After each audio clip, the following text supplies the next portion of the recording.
Hi everyone, क्या हाल चाल है भाई सबके। आपका बहुत बहुत बहुत स्वागत है ई सरल के ऊपर।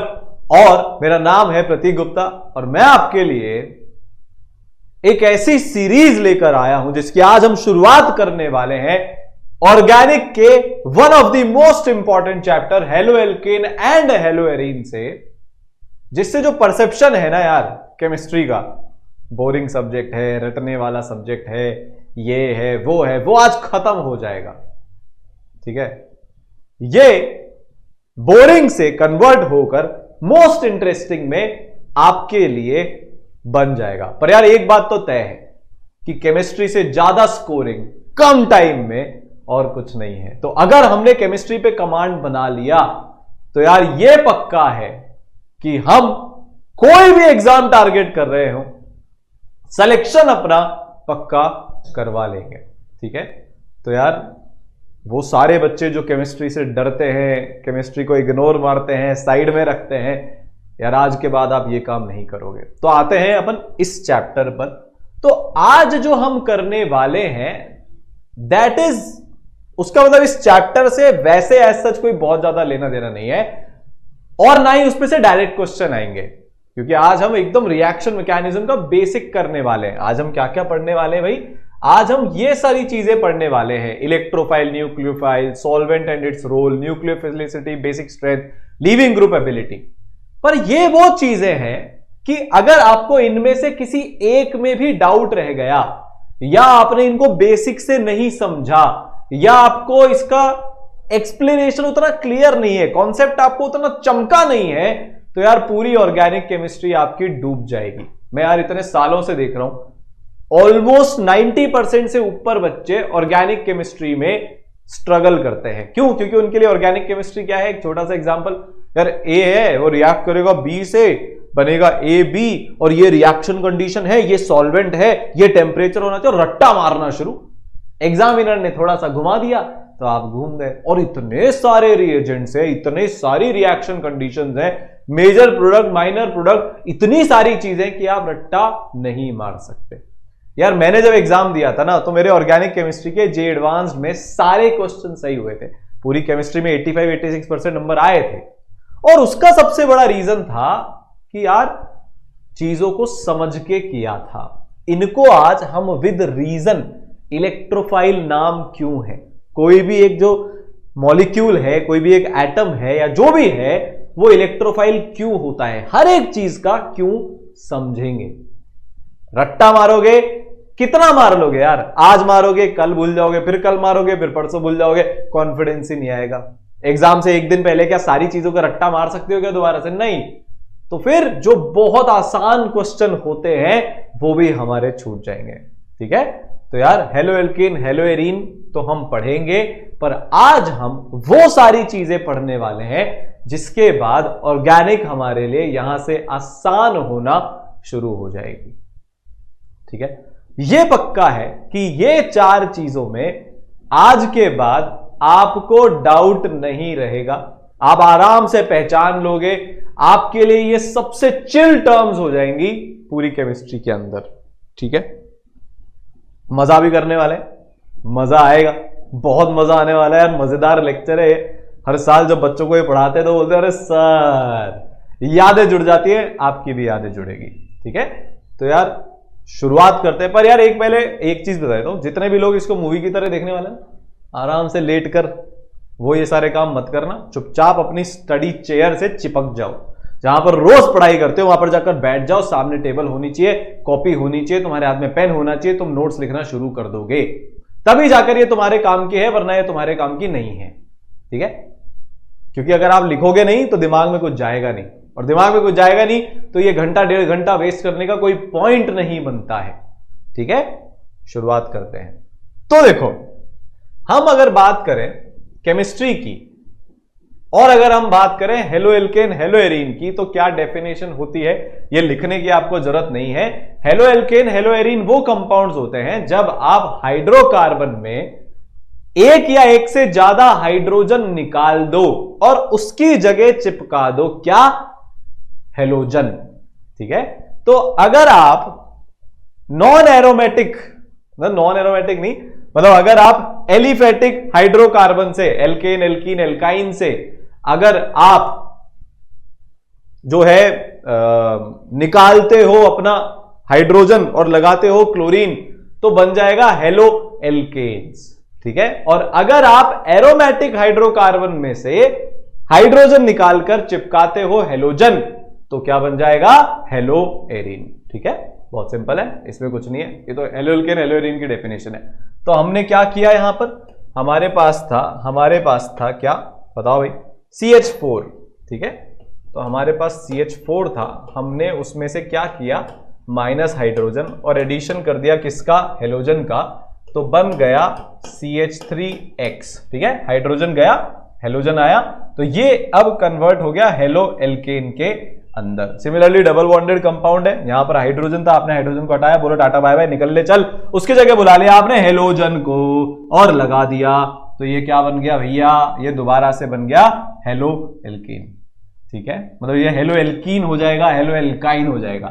और दूसरी कैटेगरी क्या हो सकती है? आपके पास बेंजीन है, आपने बेंजीन में से एक हाइड्रोजन को हटाया, ठीक है, और लगा दिया क्या?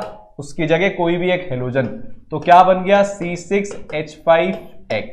तो ये क्या हो जाएगा? ये हो जाएगा हेलो एरीन। ठीक है, ये क्या हो जाएगा? ये हो जाएगा हेलो एरीन। ठीक है, चलो अब आगे चलते हैं। तो आप एक से ज्यादा हाइड्रोजन भी हटा सकते हो, तो जैसे CH3 था, उसमें से हमने 2 हाइड्रोजन हटा दिए, 2 हेलोजन लगा दिए उसकी जगह, तो ये भी हेलो एल्केन हेलो एरीन की ही कैटेगरी में आते हैं। 1 या मोर देन 1 हाइड्रोजन को रिप्लेस करके हमने हेलोजन लगा दिया हाइड्रोकार्बन पे, तो मिल जाएगा halo alkane and hello arene. तो ऑर्गेनिक केमिस्ट्री में हम मोस्टली कोवेलेंट बॉन्ड्स के साथ ही डील करते हैं। 99% केसेस में हम कोवेलेंट बॉन्ड्स में ही कुछ कर रहे होंगे। ठीक है, सबसे इंपॉर्टेंट ये हो जाता है कि यार क्या केमिकल चेंज होगा, इसको प्रिडिक्ट करना। मैं एक चीज लेकर आया, दूसरा कंपाउंड मेरे पास था, मैंने दोनों का रिएक्शन करवाया, क्या प्रोडक्ट बनेगा, मेजर कौन सा होगा, माइनर कौन सा होगा, यही चीज प्रिडिक्ट करना is all about organic chemistry.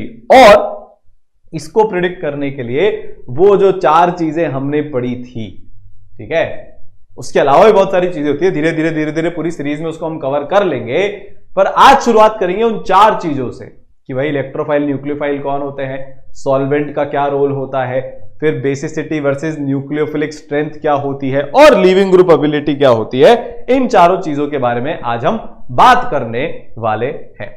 ठीक है, तो यार अब मजे की शुरुआत होने वाली है। ठीक है, तो यार इमेजिन करो, अभी केमिस्ट्री के लिए भूल जाओ, हमारे पास एक बच्चा है, पहुंचा है नया नया ताजा IIT में।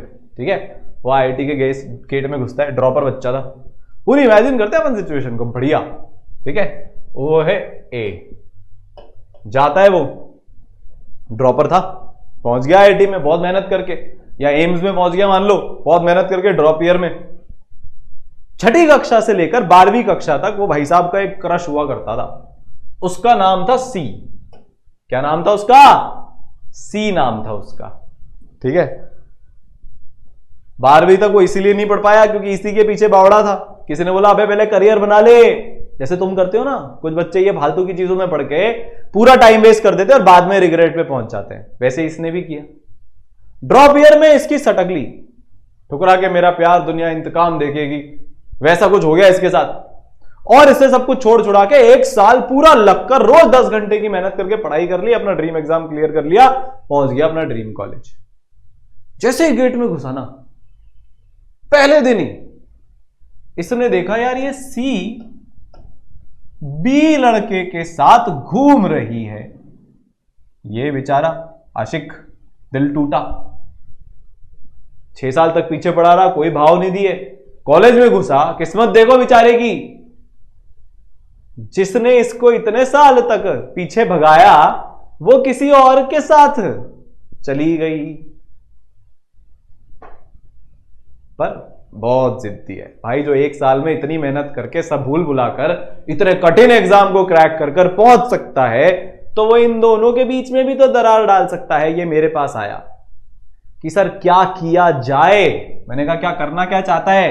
कि सर, मैंने बोला हाँ, कि ऐसा कुछ हो जाए वाह, समझे? यहां तो ब्रेकअप हो गया, इन दोनों का तो क्या हो गया, और बी का क्या हो गया सी के साथ, ब्रेकअप। तो ये ऐसा चाहता था कि sir A plus B giving A C plus B करवा दो आप तो बस। मैंने कहा देख तूने बहुत अच्छे से केमिस्ट्री पढ़ी है, तभी तो तेरा एग्जाम में हुआ है, दिमाग लगा। ठीक है, तो फिर इसने दिमाग लगाना अपना शुरू किया कि भाई ये कैसे किया जाए। ठीक है, तो यार यहां पर भी ऐसे ही कुछ होने वाला है। देखो ये ए है, ये सी, और ये पर्पल वाला अपना बी। हम क्या चाहते हैं, हम ये चाहते हैं कि यार ए और सी का मिलन हो जाए, बी को छोड़कर सी ए के पास आ जाए। पर आपको भी पता है और मुझे भी पता है, बिना कुछ करे तो ये हो नहीं सकता। क्यों नहीं हो सकता, पहले अपन इसको समझते हैं। यार ये आपको लगेगा बहुत बेसिक है, पर यही से सारी प्रॉब्लम होती है, इसीलिए बच्चों के केमिस्ट्री में नंबर नहीं आते। अब आएंगे। ठीक है, अगर ए को सी को बी से अलग करवाना है तो इन दोनों के बीच में क्या है, इन दोनों के बीच में प्रेम है, प्यार का बॉन्ड है। केमिस्ट्री की दुनिया में अगर हम देखेंगे कि ए हमारा एक रिएजेंट है, बीसी हमारा सबस्ट्रेट है, ए बीसी पे अटैक करके एसी बनाना चाहता है, बी को बाहर भेजना चाहता है, तो उसके लिए उसको बी और सी के बीच का बॉन्ड तोड़ना पड़ेगा। क्या करना पड़ेगा, बी और सी के बीच का प्यार का बंधन, प्यार का रिश्ता तोड़ना पड़ेगा। केमिस्ट्री में हम बात करें तो यार इसके बी के न्यूक्लियस ने सी के इलेक्ट्रॉन्स पे अट्रैक्शन का फोर्स लगा रखा है, सी के न्यूक्लियस ने बी के इलेक्ट्रॉन पे अट्रैक्शन का फोर्स लगा रखा है, जिसके कारण ये दोनों स्टेबल हैं। तो ए को अब कुछ ऐसा करना पड़ेगा, ऐसा लालच सी को देना पड़ेगा, ऐसी कंडीशंस जनरेट करनी पड़ेगी कि यार ए और सी ए की तरफ अट्रैक्ट हो जाए। सी को लगे नहीं यार मेरा फायदा ए के साथ है, मैं ए के साथ जाती हूं। सी को ए से ज्यादा मोहब्बत हो जाए एज कंपेयर टू बी के साथ। इसी को रिएक्शन मैकेनिज्म बोला जाता है। ठीक है, तो पहली और सबसे इंपॉर्टेंट कंडीशन, यहां पर मैंने सब ग्राफ व्राफ भी बना रखा है, इनको समझते हैं। सबसे पहली कंडीशन तो जो है, ए के पास एनर्जी ज्यादा होनी चाहिए। बॉन्ड अगर ब्रेक करना है तो इसके पास सबसे पहली चीज वो है एनर्जी ज्यादा होनी चाहिए। अब जरा समझना, पहले ए नोबडी था, अब ये टॉप मोस्ट कॉलेज में पहुंच गया भाई साहब, अब इसके पास एनर्जी आ गई, अब टेम्परेचर बढ़ चुका है। एनर्जी मतलब केमिस्ट्री की दुनिया में टेम्परेचर बढ़ाते हैं तो ही एनर्जी बढ़ती है। टेम्परेचर और एनर्जी इंटरचेंजेबल होते हैं, दिमाग में इस बात को ध्यान रखना। तो यार अभी ज्यादा डैशिंग भी हो गया है, इसके बाद वो भी आ गई है, 12वीं तक कोई औकात नहीं थी भाई की, पर अब हालात और जज्बात बदल गए। तो सबसे पहला चेंज, अगर आपको ये सब करना है, सी को छुड़वा कर ए के पास लाना है, तो पहले ए को अपना तापमान बढ़ाना पड़ेगा, अपनी एनर्जी बढ़ानी पड़ेगी, अपनी औकात बढ़ानी पड़ेगी। वो इसने बढ़ा ली। ठीक है, तो देखो मैं आपको दिखाता हूं 12th तक का scene. This is till 12th, A B C की कहानी टिल 12th। ठीक है, देखो ये अपना बीसी, ये अपना ए। अभी बेचारे ए के पास टेम्परेचर ही नहीं है, उसके पास एनर्जी नहीं है, तो क्या होगा, अब देखना क्या होगा। एनर्जी इसके पास क्या है, ये एनर्जी का ग्राफ है भाई। इसके पास जब एनर्जी इस पर्टिकुलर लेवल से ज्यादा होगी तभी ये बी और सी के बीच का बॉन्ड ब्रेक कर सकता है। जब ये अच्छे कॉलेज में जाएगा तब सी भाव देना शुरू करेगी, तो फिर ये जो है जाकर कहीं पर बॉन्ड ब्रेक कर सकता है। ठीक है, क्लियर हुआ। तो इसको सबसे पहले अपनी एनर्जी बढ़ानी पड़ेगी। स्टेप नंबर 1 में इन भाई साहब के पास उतनी एनर्जी ही नहीं है, तो अब ये जाके टकरा भी गए ना तो कोई फर्क नहीं पड़ा। ठीक है, ये जाके टकरा भी गए तो कोई फर्क नहीं पड़ा। मतलब यार हम, ठीक है, A plus B C, A B plus C बना रहे हैं, वो तुम समझ लेना यार। ठीक है, या चलो ये पर्पल वाली का कलर सी है और वो ग्रे वाली का कलर बी है, ठीक है। तो पर्पल वाली जो है वो तो सी है, येलो वाला हमारा लड़का ए और जो ग्रे वाला है वो हमारा लड़का बी, ठीक है। पर इसके पास एनर्जी नहीं है, भी टकरा तो रहा है, ये उससे बात तो कर रहा है, बार बार जा तो रहा है उसके पास कि यार मैं भी तो प्यार करता हूं, मैं तो छठी से प्यार कर रहा हूं यार, मैंने क्या बिगाड़ा है तेरा। ये क्या बोल रहा है केमिस्ट्री की अगर हम भाषा में समझे, देख तू और मैं अगर साथ में रहेंगे तो ज्यादा स्टेबिलिटी रहेगी, समझ मैं सही बता रहा हूं। पर सी डजंट केयर, उसको दिख ही नहीं रहा है, उसको समझ ही नहीं आ रहा है, और ना एक की भाषा में उतना वजन है, ना उसके पर्सनैलिटी में अभी उसके पास कोई अचीवमेंट ही नहीं है, तो अनसुना कर दिया जा रहा है। फिर एनर्जी को थोड़ा सा और बढ़ाओ, और बढ़ाया और बढ़ाया, और ये खेल हो गया। देखा आपने, देखा क्या हो गया, ये AC और ये B, हालात जज्बात बदल गए, ठीक है। बात समझ में आई। तो पहली फोरमोस्ट कंडीशन किसी भी रिएक्शन के होने की होती है टेम्परेचर। केमिकल काइनेटिक्स नाम का चैप्टर है 12वीं कक्षा में, या तो आपने पढ़ लिया होगा या अब आप पढ़ोगे, वहां पर हम पूरा कोलिजन वाला रिएक्शन का मैकेनिज्म देखते हैं, वहां पर भी हम इसको देखते हैं। पर यह हमारे लिए अभी समझना बहुत जरूरी है, कौन सा रिएक्शन कब होगा, it depends on temperature. Temperature अगर कंड्यूसिव है, मतलब हाँ टेम्परेचर अगर आपका उतना है कि पुराने बॉन्ड को ब्रेक किया जा सकता है उसकी एनर्जी से, तो ही रिएक्शन आगे जाएगी, वरना रिएक्शन आगे नहीं जाएगी, ठीक है। तो पहला कंडीशन हो गया टेम्परेचर की कंडीशन। पहली कंडीशन क्या हो गई, टेम्परेचर की कंडीशन हो गई, ठीक है। अब ये दिमाग में सेट कर लो, कोई भी रिएक्शन को अगर होना है तो टेम्परेचर सही होना चाहिए है। आगे चलते हैं। तो भाई टेम्परेचर हमने देख लिया, पर ये आपको भी पता है और ये मुझे भी पता है कि यार इतना आसान नहीं होता कि हाँ यार तुम अच्छे कॉलेज में चले गए और तुम अच्छे दिखते हो और फलाना दिमाग का, मतलब सिर्फ टेम्परेचर से काम नहीं होगा। Not that easy in real world. एक दूसरी चीज भी बहुत इंपॉर्टेंट हो जाती है जिसको हम बोलते हैं ओरिएंटेशन, ठीक है, जिसको हम क्या बोलते हैं, ओरिएंटेशन। आप आगे जाकर ऑर्गेनिक में बार बार स्टेरिक फैक्टर्स सुनोगे, किस डायरेक्शन से अटैक हो रहा है वो सुनोगे, वो सारी चीजें यही हैं, ठीक है। तो वही हमारा लड़का है बी को हटाकर सी के साथ जुड़ना चाहता है। तो देखते हैं कि अब क्या हो रहा है। हमने क्या किया कि जब थोड़ा सा देखते हैं, देखो क्या हो गया, ये एकदम सीधा नहीं जाके थोड़ी सी टेढ़ी टकराई। अभी एनर्जी भी कम है तो अभी तो ऑब्वियसली कोई बात रिएक्शन नहीं होने वाली है, ठीक है, अभी तो रिएक्शन नहीं होने वाला था, पर अब हमने एनर्जी बढ़ा दी तो भी आप देखो कि ये रिएक्ट नहीं कर रहा है, इवन दो ये मॉलिक्यूल से भिड़ रहा है। तो यार बड़ी सिंपल सी एक चीज है, देखो इसको भी ऑब्जर्व करते हैं। नहीं हुआ, भिड़ंत हुई, फिर से नहीं हुआ, भिड़ंत हुई, फिर से नहीं हुआ, भिड़ंत होती जा रही है, मिल रहा है वो, पर रिएक्शन नहीं हो रहा है। क्यों भाई, लड़की से बात कर जाके। हो क्या रहा है, A + B C, ठीक है। A को C से टकराना है, B को बाहर भगाना है। पर ये क्या किया, उस टाइम पर चला गया जब B और C साथ में थे, तो अब उसको कोई रिएक्शन नहीं होने वाली है। सॉरी, B बोलेगा हमने भी कच्ची गुटिया निकली है, हम में भी दम है, इतनी आसानी से हम नहीं जाने देंगे भैया लड़की, इतनी आसानी से हम नहीं जाने देंगे। तो A को क्या करना पड़ेगा, C से जाकर मिलना पड़ेगा, C के रास्ते पे, C पर जाकर अटैक होना चाहिए। अगर A है तो ओरिएंटेशन कुछ ऐसा होना पड़ेगा इनके टकराने का, इनको ऐसे टकराना पड़ेगा, A को C से टकराना पड़ेगा, तब जाकर कुछ बात बनेगी।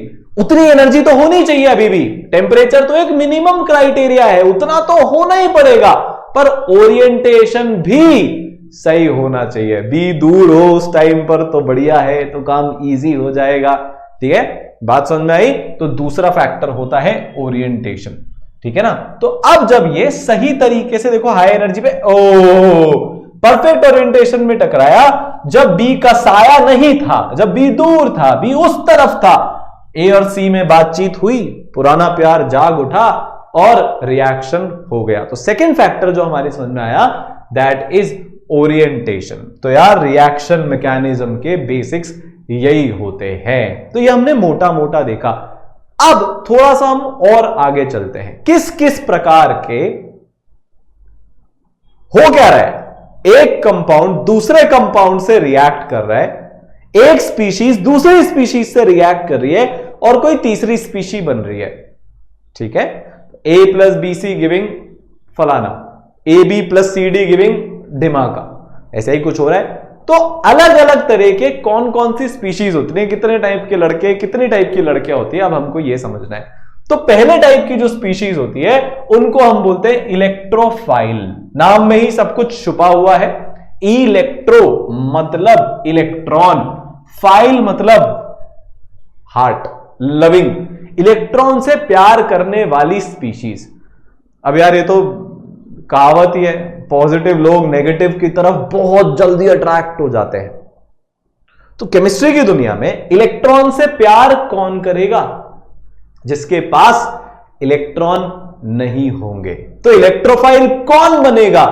जो इलेक्ट्रॉन डेफिशिएंट होगा, जिसके पास इलेक्ट्रॉन नहीं होंगे। ऑब्वियस सी बात है, मेरे पास पैसे नहीं है तो मुझे पैसा चाहिए, अभी मेरे पास अच्छा कॉलेज नहीं है तो मेरे को अच्छा कॉलेज चाहिए, फिर मैं अच्छे कॉलेज में पहुंच जाऊंगा तो मेरे को वो चाहिए होगा जो मेरे पास नहीं है। ये लाइफ में हमेशा चलता रहता है। तो ऐसे ही रिएजेंट्स के साथ, केमिकल स्पीशीज के साथ ऐसा होता है कि अगर उनके पास इलेक्ट्रॉन की कमी हो गई तो उनको इलेक्ट्रॉन्स चाहिए होते हैं। ठीक है, तो इलेक्ट्रोफाइल कौन होते हैं? इलेक्ट्रोफाइल एक पॉजिटिवली चार्ज स्पीशीज होता है या न्यूट्रल मॉलिक्यूल भी हो सकता है, जिसके पास इलेक्ट्रॉन डेफिशिएंट सेंट्रल एटम होता है, जिसके इलेक्ट्रॉन को पाने की इच्छा होती है। तो इसके कई प्रकार होते हैं। ठीक है, इसके क्या होते हैं? इसके कई प्रकार होते हैं। इलेक्ट्रोफाइल लुईस एसिड की तरह से एक्ट कर सकते हैं। बहुत सारे बच्चों को लुईस एसिड में भी कंफ्यूजन होता है, वो भी अपन क्लियर कर लेते हैं। लुईस एसिड मतलब जो लोन पेयर एक्सेप्ट कर सकता है, इसकी और कोई डेफिनेशन नहीं है। H+ की डेफिनेशन लुईस एसिड नहीं होती, वो दूसरी डेफिनेशन होती है। लुईस एसिड का सिंपल सा मतलब है मेरे पास इलेक्ट्रॉन की कमी है और मैं लोन पेयर को एक्सेप्ट कर सकता हूं। मेरे पास इलेक्ट्रॉन की कमी है, मैं लोन पेयर को एक्सेप्ट कर सकता हूं। वो क्या होता है? वो होता है एक लुईस एसिड। ठीक है, पक्का? जैसे हमारा ए था, बेचारे के पास जीवन में कमी थी तो वो एक्सेप्ट कर सकता है। तो ऐसे ही लुईस एसिड कौन होते हैं? जिनके पास इलेक्ट्रॉन की कमी है और वो एक लोन पेयर को एक्सेप्ट कर सकते हैं। ठीक है, तो यार अलग अलग तरीके के होते हैं। एक जिनके सर पे ही लिखा होता है कि हां हम लुईस एसिड भी हैं और हम इलेक्ट्रोफाइल भी हैं। कौन? जिन पे साक्षात पॉजिटिव चार्ज है। इनको आप देखकर ही पहचान जाओगे। H+ बिना इलेक्ट्रॉन के घूम रहा है, बेचारा गरीब आदमी है, उसको चाहिए। Br+, Cl+, I+, NO2+, इन सब का एक माथे पर लिखा होता है पॉजिटिव चार्ज। पॉजिटिव चार्ज आते हैं आप समझ जाओगे कि मैं इलेक्ट्रोफाइल हूं। इसमें समझने का हमारे पास कुछ भी नहीं है, ये बहुत सिंपल है। पॉजिटिव चार्ज वाला आएगा तो वो इलेक्ट्रोफाइल होगा। ठीक है, क्लियर है? अब अगले कौन होते हैं भाई साहब? वो जो न्यूट्रल होते हैं। इनको पहचानना थोड़ा सा ट्रिकी हो सकता है, पर हम कुछ ट्रिकी नहीं रहने देंगे। आपको इसका ट्रिक बता देंगे, ट्रिकी को इजी करने के लिए। तो वो जिनके पास सेंट्रल एटम पे इनकंप्लीट ऑक्टेट है या फिर वेकेंट ऑर्बिटल है। पता है इनको आप पहचानोगे कैसे? जहां पर सेंट्रल एटम के अराउंड इलेक्ट्रोनेगेटिव एलिमेंट्स घूम रहे हैं, जैसे कि oxygen, fluorine, chlorine, chlorine, chlorine, chlorine, oxygen, oxygen, हर एक में आपको कॉमन थीम मिल जाएगी। तो जिन भी न्यूट्रल स्पीशीज में ये फोनकल घूम रहे होंगे, फोन अंकल, फोनकल, एक बार उन पे नजर गड़ाकर देखना कि यार ये कहीं इलेक्ट्रोफाइल तो नहीं है। जैसे एक एग्जांपल लेते हैं, AlCl3। ठीक है, अब ये दो तरह से इलेक्ट्रोफाइल है, बहुत अच्छा वाला इलेक्ट्रोफाइल है, मजेदार इलेक्ट्रोफाइल है ये। क्यों सर? दो चीजें, एक तो ये ज्यादा इलेक्ट्रोनेगेटिव है तो इसके यहां पर Δ+ आ रखा होगा काफी अच्छे से, तो ये दूर से इलेक्ट्रॉन को बुलाता है, आजा आजा मैं हूं प्यार तेरा, तो ये दूर से इलेक्ट्रॉन को बुला लेगा क्योंकि इसने इसके इलेक्ट्रॉन खा रखे हैं, इससे बर्दाश्त नहीं होगा, ये बोलेगा आजा, इससे तो छीन नहीं सकता, ज्यादा बड़ा गुंडा कौन? क्लोरीन। वो अपनी तरफ इलेक्ट्रोनेगेटिव ज्यादा है तो covalently bonded shared pair of electron को अपनी तरफ खींच के रखेगा कि नहीं रखेगा? बोलो, अबे रखेगा ना, तो डेल प्लस आ जाएगा। दूसरा, ये थर्ड पीरियड का है भैया, कौन? एल्यूमिनियम। तो वेकेंट डी ऑर्बिटल इसके पास होता है, और वेकेंट डी ऑर्बिटल होता है तो ये सामने वाले को क्या बोलेगा? आप आगे जाकर या ऑलरेडी हाइड्रोकार्बन में एक बहुत फेमस एग्जांपल देख चुके हो कि यार ये जो AlCl3 होता है ये बहुत अच्छा लुईस एसिड होता है। ये एक रिएक्शन, कमेंट में बताना कौन सी वाली रिएक्शन में मदद करता है होने में, जहां पर ये उस पर्टिकुलर स्पीशीज के Cl- को अपने पास बुला लेता है कि आजा आजा आजा आजा, और उसके जो इलेक्ट्रॉन है एल्यूमिनियम कैसा दिखता है? मैं सिर्फ थर्ड वाला इसका इलेक्ट्रॉनिक कॉन्फ़िगरेशन बना रहा हूं, ठीक है? ये मेरा 3s2, ये मेरा 3p और ये मेरा 3d, ठीक है? तो ठीक है, ये मैंने क्या कर लिया? ये मैंने बॉन्ड्स बना लिए ये AlCl3 के, एल्यूमिनियम के और Cl के खुद के। यहां पर क्या है? इलेक्ट्रॉन है भाई। एल्यूमिनियम के कितने इलेक्ट्रॉन होते हैं बताओ तो जरा? 1s2, 2s2, 2p6, 3s2, 3p1। तो ये उसका 3p1 वाला इलेक्ट्रॉन हो गया, मतलब ये तो 3s2 वाला हो गया, ये 3p1 वाला हो गया। वो इसको उचका लेता है इधर से एक इलेक्ट्रॉन को, यहां पर बुला लेता है, और ऐसे 3 बॉन्डिंग हो जाती है। तो पहली बात तो एक p ऑर्बिटल वेकेंट है और एक d ऑर्बिटल वेकेंट है, तो ये इलेक्ट्रॉन्स ले सकता है। तो p ऑर्बिटल भी इसके पास वेकेंट है, d ऑर्बिटल भी इसके पास वेकेंट है, ले लेगा ले लेगा ले लेगा ले लेगा, बढ़िया, खुश रहेगा एकदम, कोई दिक्कत ही नहीं है इसकी लाइफ में, मजा आ जाएगा। बात समझ में आई? क्लियर हुआ? पक्का? आगे चले। ऐसे ही सबके एग्जाम्पल है, जैसे RCOCl। सर ये किस तरीके से एक इलेक्ट्रोफाइल है, इसके पास तो वेकेंट ऑर्बिटल भी नहीं है, पर ये वेकेंट ऑर्बिटल बना लेता है। जैसे मान लो OH- आता है इसके ऊपर अटैक करने, यहां पर क्या पॉजिटिव चार्ज है? तुम तो हाँ या ना में लिख दो। क्या यहां पर, मतलब बता दो, मन में बता दो यार मेरे को, क्या यहां पर पॉजिटिव चार्ज है? सर है। क्यों? सर ऑक्सीजन डबल बॉन्डेड है, भयंकर वाले इलेक्ट्रॉन खींच रहा होगा, क्लोरीन भी ज्यादा इलेक्ट्रोनेगेटिव इलेक्ट्रॉन खींच रहा होगा, तो यहां पर डेल प्लस है बहुत सारा, तो ये इस डेल प्लस पे अट्रैक्ट हो रहा होगा। ये बोला मैं तो आऊंगा आऊंगा आऊंगा, कार्बन बोला भाई मेरे को भी चाहिए पर तेरे को रखूंगा, तो इस ऑक्सीजन से बोलेगा यार प्लीज तू अपने इलेक्ट्रॉन ले ले, तेरे को ज्यादा प्यार है ना इलेक्ट्रॉन से, कितनी देर से इलेक्ट्रॉन खींचता जा रहा है खींचता जा रहा है खींचता जा रहा है, तो रख। तो ये क्या करेगा? अरे ऑक्सीजन कहां से बन गया भैया? कार्बन है, इसको बोलेगा तू रख अपने इलेक्ट्रॉन अपने पास, बहुत देर हो गई तेरे को, और कुछ इस तरीके से बना लेगा, मतलब ये OH हो जाएगा।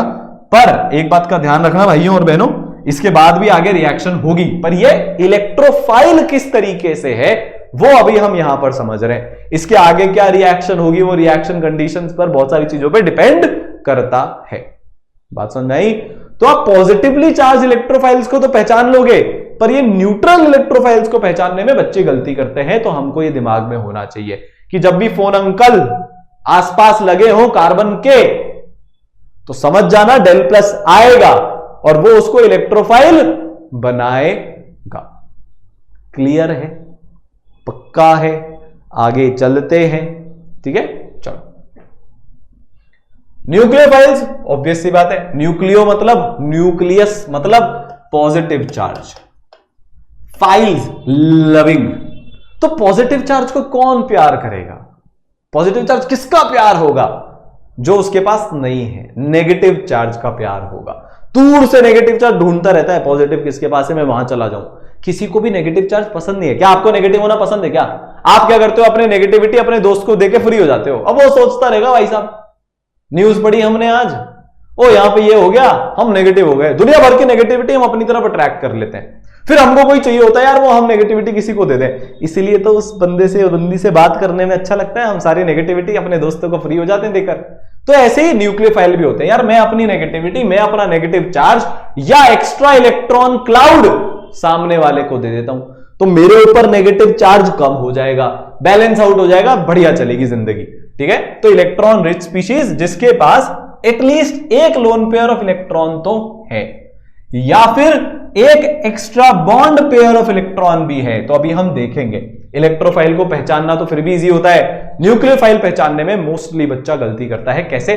देखो, न्यूक्लियोफाइल एक लुईस बेस होता है। लुईस बेस मतलब जो एक lone pair of electron donate कर सकता है। तो जिनके ऊपर नेगेटिव चार्ज है उसको तो तुम आसानी से पहचान लोगे। NH3H2O जैसी स्पीशीज जिनके ऊपर लोन पेयर है तुम उनको भी बड़ी आसानी से पहचान लोगे। तो यार पहले होता है नेगेटिवली चार्ज, ये मैं तुमको नहीं बता रहा, ये इतने सारे होते हैं जहां पर नेगेटिव चार्ज दिखे वो अपना लोन पेयर डोनेट कर देगा और न्यूट्रल में कन्वर्ट होने की कोशिश करेगा। ये होते हैं बढ़िया वाले, सबसे औसम वाले, अमेजिंग वाले न्यूक्लियोफाइल्स। इनसे अच्छा न्यूक्लियोफाइल कोई नहीं होता, ये सबसे तगड़े न्यूक्लियोफाइल होते हैं। जैसे पॉजिटिव चार्ज वाला सबसे तगड़ा इलेक्ट्रोफाइल होता है, वैसे नेगेटिव चार्ज वाला सबसे तगड़ा न्यूक्लियोफाइल होता है। अगर तुमसे कोई न्यूक्लियोफिलिक स्ट्रेंथ कंपेयर करा ले तो जिसके ऊपर पूरा का पूरा नेगेटिव चार्ज है वो सबसे तगड़ा वाला न्यूक्लियोफाइल होगा, ये जन्मजात सत्य है। ठीक है। दूसरे कौन से होते हैं भाई? Neutral nucleophile. इसमें क्या होता है? सेंट्रल एटम के पास कंप्लीट ऑक्टेट है पर लोन पेयर ऑफ इलेक्ट्रॉन है। जैसे ये नाइट्रोजन वाले भाई साहब, नाइट्रोजन हमेशा लोन पेयर लेके घूमता रहता है। ऑक्सीजन तो दो लोन पेयर लेके घूमता रहता है। नाइट्रोजन 1, ऑक्सीजन 2, देने के लिए तत्पर, देने के लिए आतुर, सामने वाले को लोन पेयर चिपका देते हैं। ये फटाक से बॉन्ड बन जाता है, शानदार वाला, स्टेबिलिटी आ जाती है। ठीक है, बात समझ में आई? तो ये नाइट्रोजन वाली स्पीशीज, ऑक्सीजन वाली स्पीशीज, ये सारे न्यूट्रल न्यूक्लियोफाइल्स होते हैं। ठीक है। देखो ये बहुत सारे, ये अल्कोहल, फिर ये ईथर, फिर ये अमीन टाइप की स्पीशीज, फिर ये पानी, ये सब न्यूक्लियोफाइल हैं। ठीक है। सल्फर भी इसी बिरादरी का है, वो भी दे देगा अपने लोन पेयर। तो ये सारे के सारे न्यूक्लियोफाइल हो गए। कैसे? न्यूट्रल। यहां पर नाइट्रोजन के पास लोन पेयर है, वो भी दे देगा। बढ़िया, सिंपल है, चिल है। ये इंपॉर्टेंट है, यहां पर आप गलती कर सकते हो। पाई बॉन्डेड ऑर्गेनिक कंपाउंड्स जिनके पास कार्बन कार्बन मल्टीपल बॉन्ड है वो भी न्यूक्लियोफाइल की तरह से एक्ट कर सकते हैं। अगर आपने हाइड्रोकार्बन ऑलरेडी पढ़ लिया है तो आपको पता है कि इसके पाई बॉन्डेड इलेक्ट्रॉन्स सामने वाले को डोनेट हो जाते हैं। बेंजीन के पाई बॉन्डेड इलेक्ट्रॉन काफी रिएक्शन में सामने वाले को डोनेट हो जाते हैं, इसके भी हो जाते हैं। बहुत सारी स्पीशीज ऐसी हैं जिनके पाई बॉन्डेड इलेक्ट्रॉन्स सामने वाली स्पीशीज को डोनेट हो जाते हैं। तो ये थोड़े से ट्रिकी होते हैं, इस पे अपन स्टार मार्क लगा रहे हैं। तो pi bonded organic compounds can also act as nucleophiles. ठीक है। नेगेटिव चार्ज वाले पहचानना आसान है, लोन पेयर वाले पहचानना आसान है, पाई बॉन्डेड वाले पहचानना मुश्किल है, पर अब तुमको याद रहेंगे। ये छुपा रुस्तम न्यूक्लियोफाइल है। इनका नाम क्या है? छुपा रुस्तम न्यूक्लियोफाइल। लगते नहीं है पर होते हैं। अच्छा, ये न्यूक्लियोफाइल क्यों है? हम बिना क्यों के आगे नहीं बढ़ेंगे, चाहे 10 मिनट ज्यादा लग जाएगा, ये तुम्हें कोई नहीं बताएगा। ठीक है। यार ये न्यूक्लियोफाइल है क्यों? रटा तो मैंने भी दिया, और छुपा रुस्तम है, फलाना है, ढिमाका है, ट्रिक हो गई। एक्चुअली में न्यूक्लियोफाइल क्यों है बताता हूं, इसकी बात करते हैं। ठीक है। यहां पर 4 इलेक्ट्रॉन्स छोटे स्पेस में इकट्ठे हो गए। ये सिंगल बॉन्ड होता है ना तो लंबा होता है, डबल बॉन्ड बनता है तो बॉन्ड लेंथ छोटी हो जाती है। बॉन्ड लेंथ छोटी क्यों होती है? क्योंकि अगर अभी भी बॉन्ड लेंथ बड़ी रहेगी तो अट्रैक्शन का फोर्स बढ़ेगा ही नहीं। सर ये कौन सी बातें कर रहे हो आप? ये एकदम बेसिक है ऑर्गेनिक केमिस्ट्री। इनफैक्ट ये केमिस्ट्री का बेसिक है। देखो, कार्बन, इसके पास एक न्यूक्लियस है, इसके पास एक न्यूक्लियस है, इलेक्ट्रॉन इलेक्ट्रॉन इलेक्ट्रॉन इलेक्ट्रॉन। एक कंडीशन है ये ग्रीन वाली, डबल बॉन्डेड है, 4 इलेक्ट्रॉन है बीच में।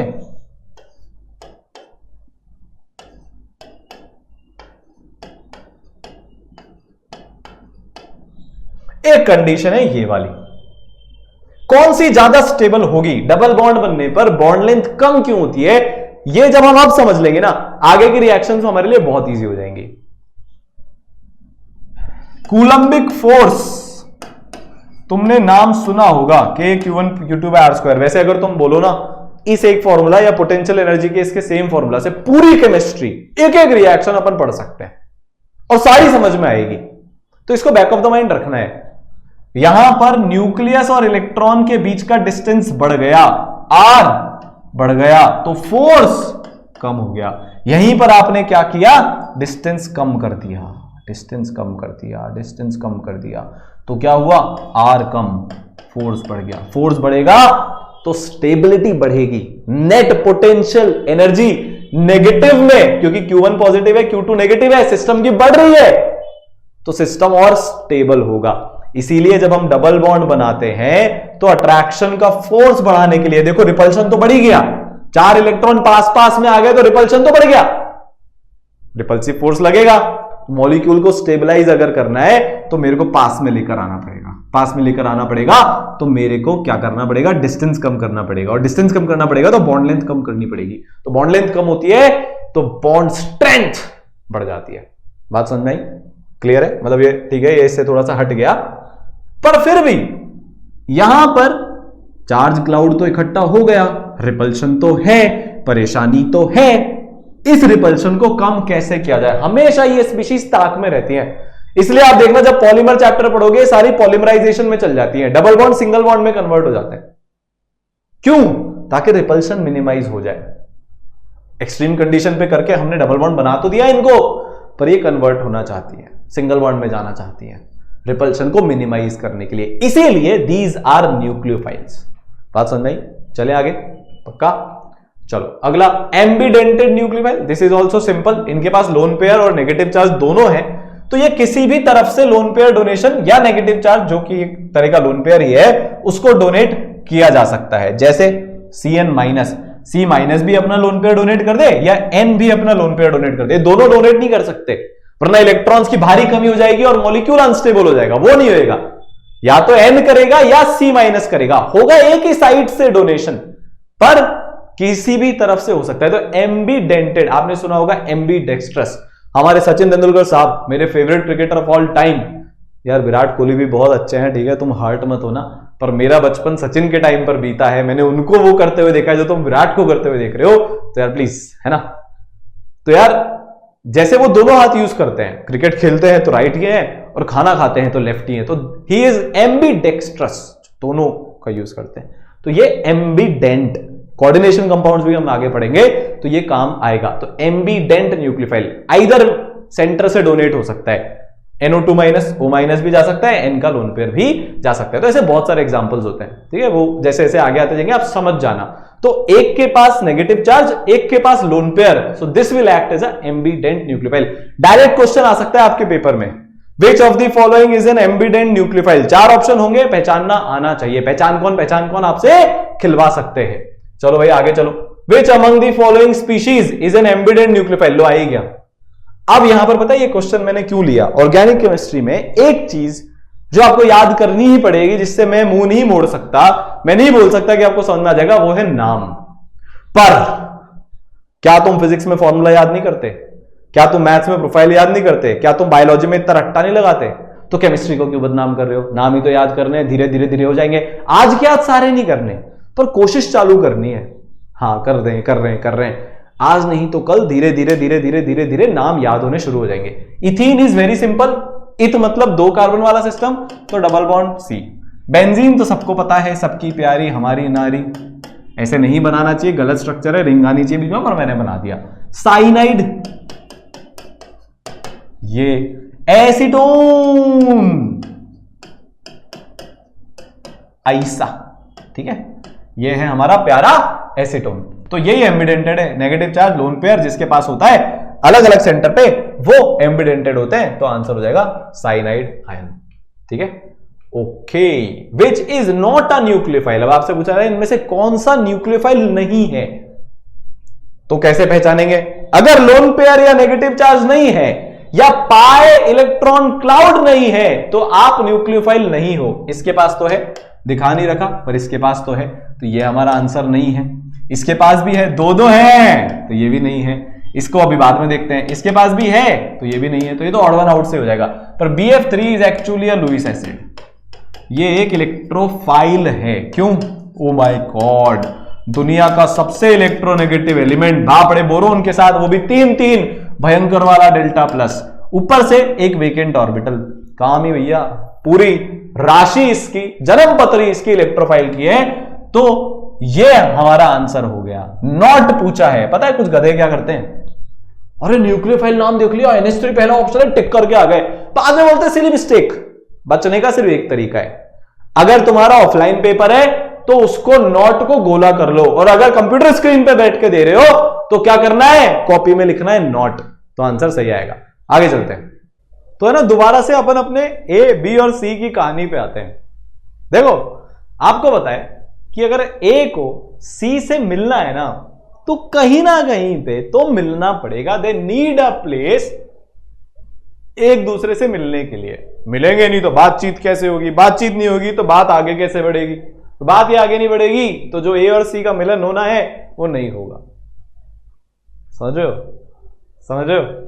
और ये प्लेस जितनी अच्छी होगी ना, जैसे अगर कोई कॉफी शॉप हुई, कोई मूवी थिएटर हुआ, या दोनों कहीं पे साथ में ट्रिप पे चले गए, तो चांसेस बढ़ जाएंगी, रेट बढ़ जाएगी उन दोनों के एक होने की।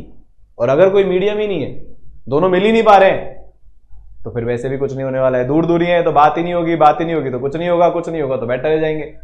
सिमिलरली केमिस्ट्री की दुनिया में कोई भी हो, ऑर्गेनिक, इनऑर्गेनिक, फिजिकल, कोई भी अगर एक रिएक्शन हो रहा है तो उस रिएक्शन को होने के लिए एक सॉल्वेंट चाहिए होता है जो एक मीडियम प्रोवाइड करवाता है। मिलने के लिए जगह चाहिए स्पीशीज को, केमिकल रिएजेंट्स को, वो जगह होती है सॉल्वेंट। वो जगह कौन सी होती है भैया? सॉल्वेंट। अब अगर सॉल्वेंट अच्छा हुआ उस रिएक्शन के लिए तो रिएक्शन जल्दी हो जाएगी, आसानी से हो जाएगी। सॉल्वेंट फेवरेबल नहीं हुआ तो बनती बनती बात बिगड़ सकती है। तो सबसे पहले अपन ये जानते हैं मिलने की कौन कौन सी टाइप की जगह होती है ऑर्गेनिक केमिस्ट्री में या इन जनरल केमिस्ट्री में एक रिएक्टेंट और दूसरे रिएक्टेंट के लिए। ठीक है, तो यार सॉल्वेंट के बारे में बात की जाए, 99% जनता को ये नहीं आता। तो अगर आज तुमने ध्यान से पूरा फोकस कर लो, अब ये सीख लिया ना, तो तुम 99% जनता से बेटर केमिस्ट्री सीख लोगे। 99% कंपटीशन को तुम बीट कर चुके होंगे और इन जनरल भी यार तुमको बहुत सारी नॉलेज अच्छी वाली मिल जाएगी। तो solvent provides a medium, a place for the substrate and attacking species to react. तो सबस्ट्रेट हमारे रिएक्शन में, सो ये सबस्ट्रेट है, ये तो था ना पहले से यार, ये तो स्टेबल है, साथ में घूम ही रहे थे। ये आया है अटैक करने, इनकी स्टेबिलिटी को तोड़ने, तो ये कौन हो गया? Attacking species. हुआ कि नहीं हुआ? ठीक है, तो ये नामकरण भी हमने इनके कर दिए केमिस्ट्री वाले, नहीं तो ये तो थे ही, है ना यार। तुम्हारे मन में भी अभी खूब गुल खिल होंगे, हाँ सर मेरी भी वैसी कंडीशन थी, मैं भी अच्छे कॉलेज में जाऊंगा और मैं भी ये सब करूंगा। अभी पढ़ ले, तब अच्छे कॉलेज में जा पाएगा और तब शायद कुछ बात बन पाएगी। तो अभी पढ़ ले, आज पढ़ ले, ठीक है। तो solvent provides a medium, a place for the substrate and attacking species to react. ठीक है, सिंपल सी चीज है। इसके अलावा वो रेट ऑफ रिएक्शन भी अफेक्ट कर सकता है, हम देखेंगे कैसे कैसे कर सकता है। तो ये डेफिनेशन आपको लिखनी है, पॉज करके लिखते जाना, ये आपकी कॉपी में लिखा हुआ होना चाहिए, बाद में ये चीजें रिवीजन पर्पस के लिए बहुत अच्छी होती है। ठीक है, तो हमारे पास सॉल्वेंट का जो है मेजर वो रोल प्ले करता है रेट ऑफ रिएक्शन करने में। ये हम पूरी आगे जैसे जैसे ऑर्गेनिक केमिस्ट्री, इनऑर्गेनिक, फिजिकल पढ़ेंगे तो समझेंगे। मोस्टली इसका रोल ऑर्गेनिक में ज्यादा होता है। ठीक है, कुछ रिएक्शन मिलियन टाइम्स फास्टर या स्लोअर हो सकते हैं। अब तुम सोचो यार, भाई मिलने जाते हो किसी से तो कॉफी शॉप पे जाते हो ना, उसके घर पे तो नहीं जाते जहां पर उसके पापा बैठे हुए हैं, ऐसे तो नहीं करते ना, इतने डेयर डेविल थोड़ी ना मूवी दिखाने लेकर जाते हो। ऐसे ही सेम है, केमिकल स्पीशीज का एकदम सेम है। आपने उनको सही जगह पर अगर मिला दिया तो वो मिलियन टाइम्स फास्टर हो सकते हैं, और नहीं मिलाया तो शुरू होने से पहले ही खत्म हो जाता है। देखेंगे कैसे, बहुत मजा आने वाला है, मस्त होने वाली है। ठीक है, तो solvent are of majorly two types, non polar. Non polar क्या होता है? मान लो ये P और Q से मिलकर एक सॉल्वेंट बना है, अगर इन दोनों के ऊपर कोई चार्ज नहीं है, दो पोल्स क्रिएट नहीं हुए चार्ज के, तो this is called as non polar. जैसे इसका एग्जांपल क्या होता है? CH4। ठीक है, carbon, hydrogen, electronegativity almost same, charges इधर से उधर नहीं जाते हैं, एकदम कोई पोल्स नहीं है, तो this is a non polar solvent. CS2 बहुत फेमस नॉन पोलर सॉल्वेंट, इधर का डायपोल और इधर का डायपोल कैंसिल आउट हो जाते हैं, तो नेट नॉन डायपोल मोमेंट वाला ये होता है, तो इसलिए क्या कहलाता है? हाँ,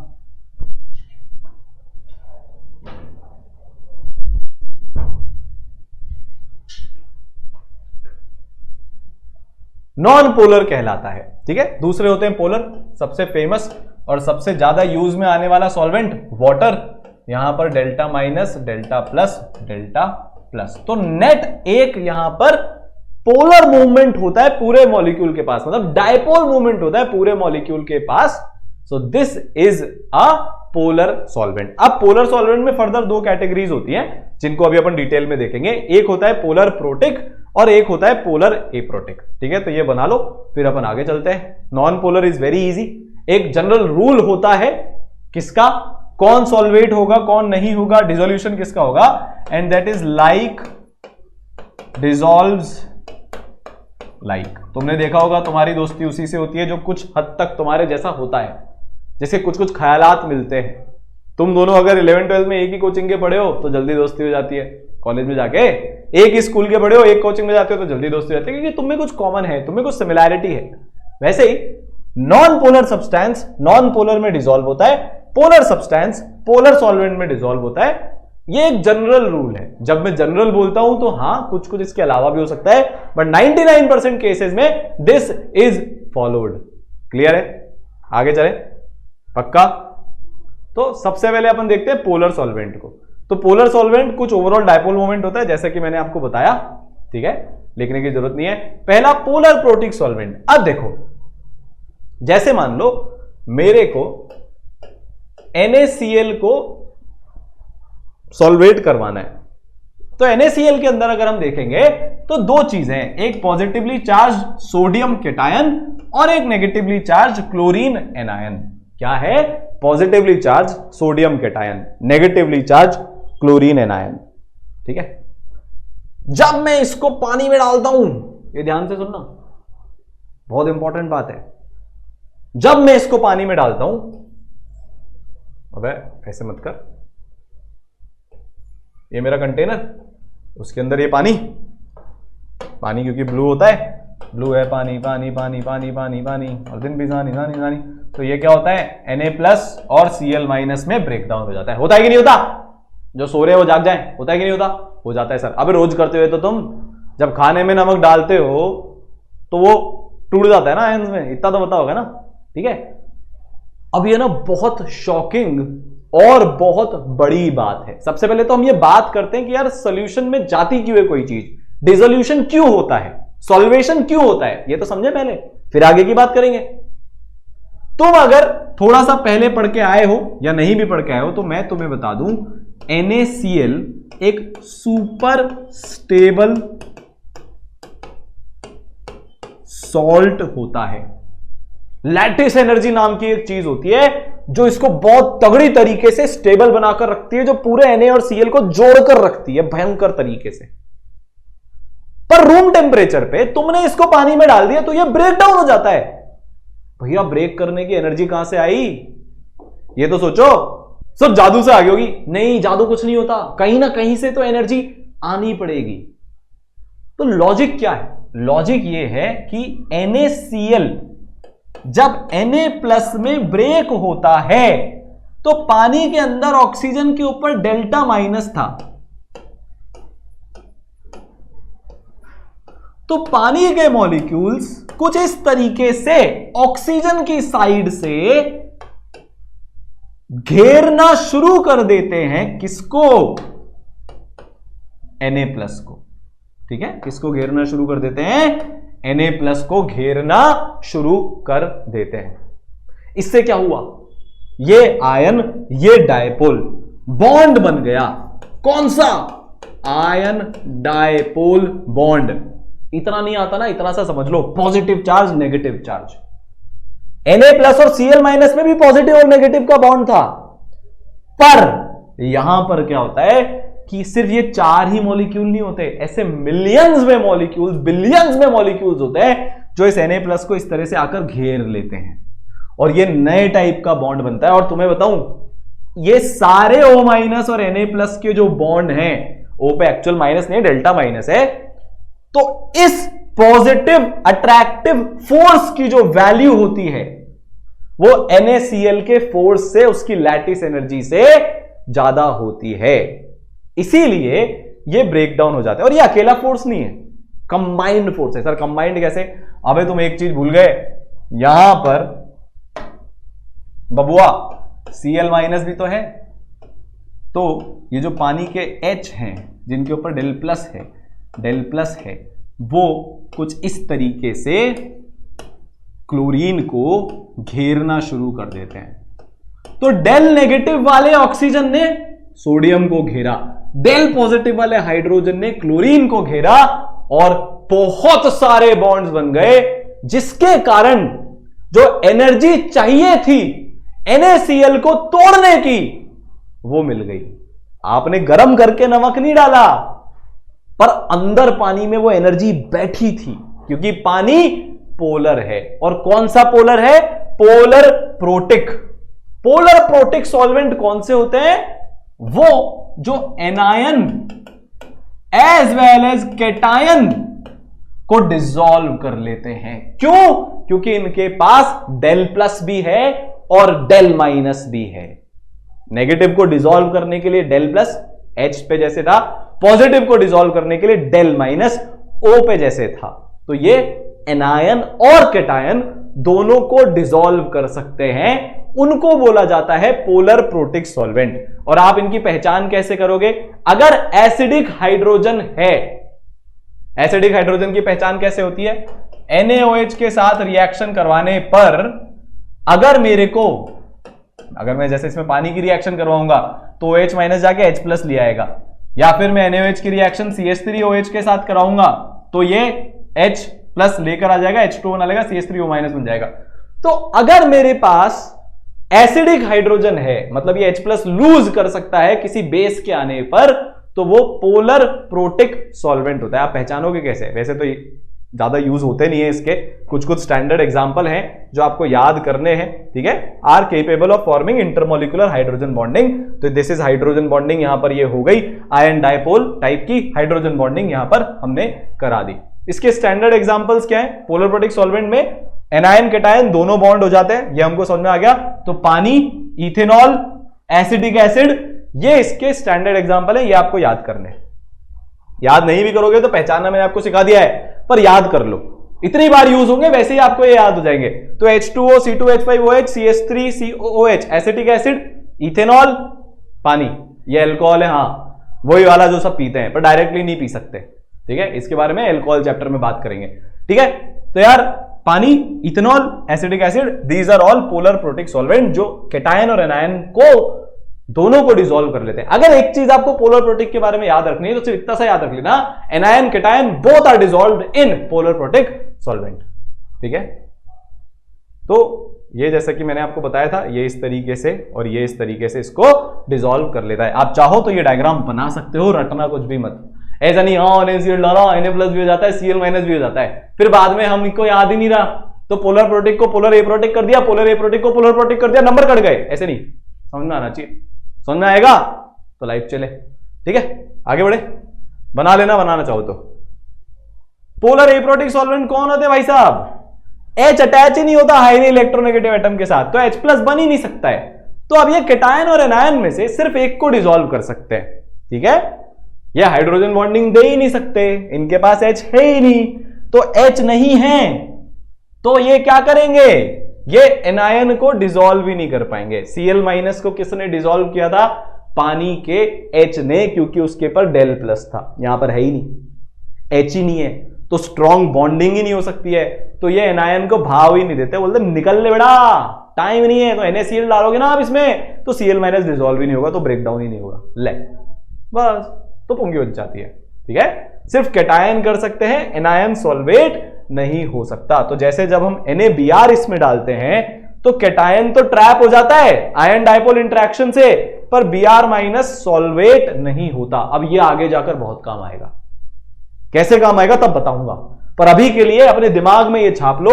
अगर PP है, PP मतलब आंटी और कैट दोनों डिसॉल्व हो जाएंगी। अबे एनायन और कैटायन, PP मतलब पोलर प्रोटिक, और अगर Pa है पोलर ए प्रोटिक तो क्या होगा?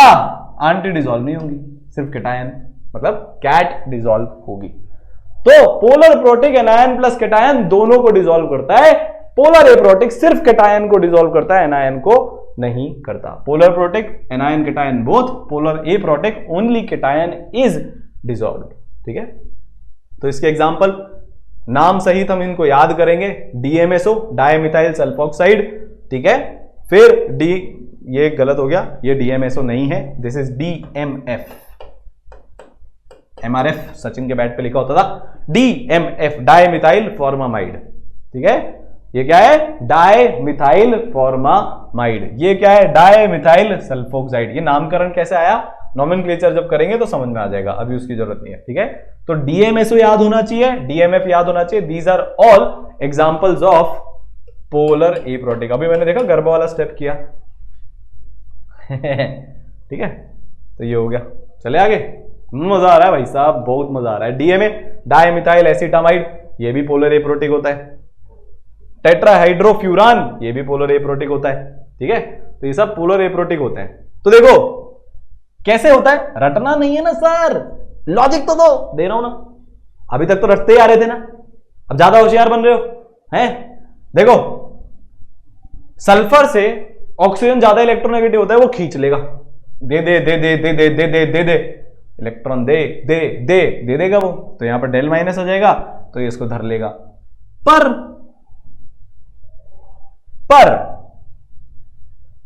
बेचारा Br माइनस सल्फर तक पहुंच ही नहीं पाएगा। CH3 इतने बड़े बड़े छाते लगे हुए हैं सल्फर के आगे, ऐसे ये समझो, ये पूरा ऐसे ऐसे ये गोल छाते हैं। सल्फर सामने से आ रहा है, मतलब सल्फर क्या, Br माइनस सामने से आ रहा है, सल्फर पर डेल प्लस है, डेल प्लस सल्फर पे आया है, काफी कम आया है H के मुकाबले, पर ये बड़े छाते लगे हुए हैं, तो बेचारा अप्रोच ही नहीं कर पाएगा। दूल्हा दुल्हन की फोटो खींच रही है, सामने इतने बड़े बड़े छाते आ गए, कैमरे में फोटो ही नहीं आई। तो ये वही वाली सिचुएशन है, जो सामने वाला एनायन है वो बड़ा इलेक्ट्रॉन क्लाउड होने के कारण पॉजिटिवली चार्ज साइट को अप्रोच ही नहीं कर पा रहा है, तो सॉल्वेट ही नहीं होगा, तो ये बन जाएगा पोलर एप्रोटिक। आया समझ में? पक्का? Br minus surrounded by solvent but not solvated. दूर से हाय हेलो चल रही है, सराउंड कर लिया है सॉल्वेंट ने, पर बॉन्ड नहीं बन पा रहे, तो एनायन फ्री है। अगर कोई रिएक्शन में आगे मेरी जरूरत पड़ी, एनायन बोलेगा प्रेजेंट सर, मैं आ सकता हूं। केटायन को तो ये खा गए, केटायन तो है ही नहीं, अब भूल जाओ, पर एनायन बोलेगा मैं हूं सर, आप जब बुलाओ आवाज दे देना, एक आ जाए तुम्हारा भाई, तो आ जाएगा तुम्हारा भाई। ठीक है, बात समझ में आई? नॉन पोलर सॉल्वेंट्स, ये तो बेचारे छोटे मोटे नन्हे मुन्ने चूजे होते हैं। ठीक है, ओवरऑल जीरो डायपोल मोमेंट होता है, कैटायन एनायन दोनों को सॉल्वेट नहीं करता, लाइक डिसॉल्व लाइक, ये सिर्फ नॉन पोलर चीजों को ही कर सकते हैं, जैसे CCl4 बेंजीन CS2 एक्सेट्रा, इसके काफी फेमस एग्जांपल हैं। ठीक है, कॉमन एग्जांपल ऑफ सॉल्वेंट्स मैंने तुम्हारे लिए टेबल बना दी है, लिख भी दिया है कौन सा है, तो इसका भैया स्क्रीनशॉट ले लो, बाद में इसके नोट्स बना लेना। फिर यहां पर लिख दिया, इसका स्क्रीनशॉट ले लो, बाद में टेबल बना लेना, अभी टाइम वेस्ट नहीं करेंगे, आगे बढ़ रहे हैं। अगला nucleophilicity versus basic strength, heading डाल लो, चले आगे। पक्का हमने न्यूक्लियोफाइल समझा था, पहले बेस समझते हैं, तभी तो इनको कंपेयर करेंगे। आगे चलते हैं, आज के लेक्चर का सबसे इंपॉर्टेंट टॉपिक यही है, तो यार इसको शुरू करते हैं, nucleophilicity versus basic strength. Sir nucleophile क्या करता है, बेस क्या करता है, पहले ये तो बता दो, हमें तो कुछ भी नहीं आता, तो पहले ये सुनते हैं। न्यूक्लियोफाइल क्या होता है और बेस क्या होता है, ये पढ़ लो। न्यूक्लियोफाइल वो स्पीशीज होती है जो एक इलेक्ट्रॉन पेयर देती है इलेक्ट्रॉन डेफिशिएंट सेंटर पे, अभी एग्जांपल लेके बताऊंगा। वहीं पर बेस वो होता है जो H+ खाकर आ जाता है। बेस की जिंदगी का एक उद्देश्य है, मैं H+ खाकर आऊंगा। बेस कौन होता है? जो H+ खाता है। न्यूक्लियोफाइल कौन होता है? जो इलेक्ट्रॉन पेयर डोनेट करता है। ये बेसिक डिफरेंस है दोनों के बीच में। H+ खा के आया तो बेस, इलेक्ट्रॉन पेयर डोनेट किया तो न्यूक्लियोफाइल। ठीक है, तो कैसे होता है ये? बड़ा सिंपल है। जैसे मान लो मैं अगर न्यूक्लियोफाइल का एग्जांपल दूं, तो मेरे पास एक स्पीशीज है B-। अगर वो B- न्यूक्लियोफाइल है तो वो क्या करेगा, वो इसके पास क्या है, इलेक्ट्रॉन्स की कमी, इसके पास क्या है, एक्स्ट्रा इलेक्ट्रॉन्स, तो ये अपने इलेक्ट्रॉन C को डोनेट करके इसके साथ बॉन्ड बना लेगा। C कौन है? कार्बन। कार्बन 4 ही बॉन्ड बना सकता है, तो कार्बन इस लीविंग ग्रुप को बोलेगा तू यार यहां से निकल। क्या बोलेगा?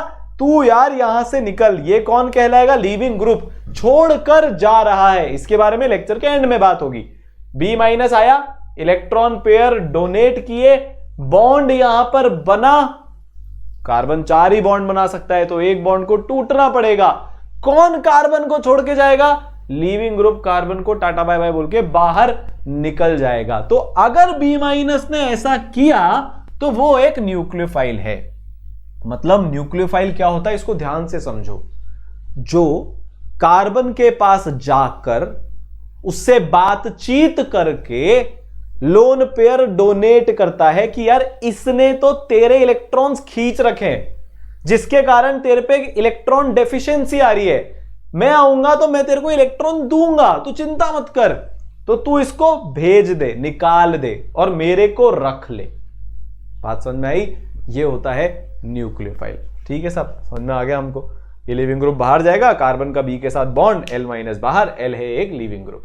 वहीं पे अगर बी माइनस बेस की तरह फंक्शन करेगा तो वो ये एक एसिड है, HA, जैसे HCl हो सकता है, HF हो सकता है, HBr, HCl, H2S, कुछ भी हो सकता है ये, जिसके पास एक हाइड्रोजन है जो एसिडिक है। तो बी माइनस जाएगा, यहां से H प्लस को खा लेगा। ये कोई बात नहीं कर रहा कि मैं डोनेट कर देता हूं निकल जाए, इसका सिंपल सा एक काम है कि मैं तो आऊंगा, H प्लस ले जाऊंगा, आया मैं आया तुझको लेने। ठीक है, तो बी माइनस H प्लस को लेकर बाहर, ए माइनस बच गया, वो जाने उसका काम जाने, हम नहीं जानते, हमारा काम है H प्लस को खाना। तो ये होता है एक बेस। बात समझ में आई? बेसिक फंक्शनैलिटी बता रहा हूं। बी माइनस कार्बन सेंटर जो इलेक्ट्रॉन डेफिशिएंट है उसको अप्रोच कर रहा है, लीविंग ग्रुप बाहर निकल रहा है, तो न्यूक्लियोफाइल।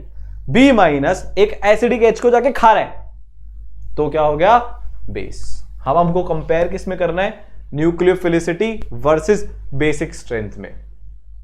ठीक है, तो जैसे मान लो, पहले एक example, actual real life example लेकर समझते हैं। NaOH प्लस CH3Cl, तो यहां पर B माइनस कौन है? देखो OH पे माइनस है, Na पे प्लस है, ये एक आयनिक स्पीशीज है, तो OH माइनस इस कार्बन पे जाएगा क्योंकि इसके ऊपर डेल्टा प्लस है जो Cl के कारण आ रहा होगा। वो जाकर इसको बोल रहा है मैं दे रहा हूं तेरे को इलेक्ट्रॉन, इसको बाहर भेज, तो वो इसको बाहर भेज देगा। क्या बन जाएगा भैया?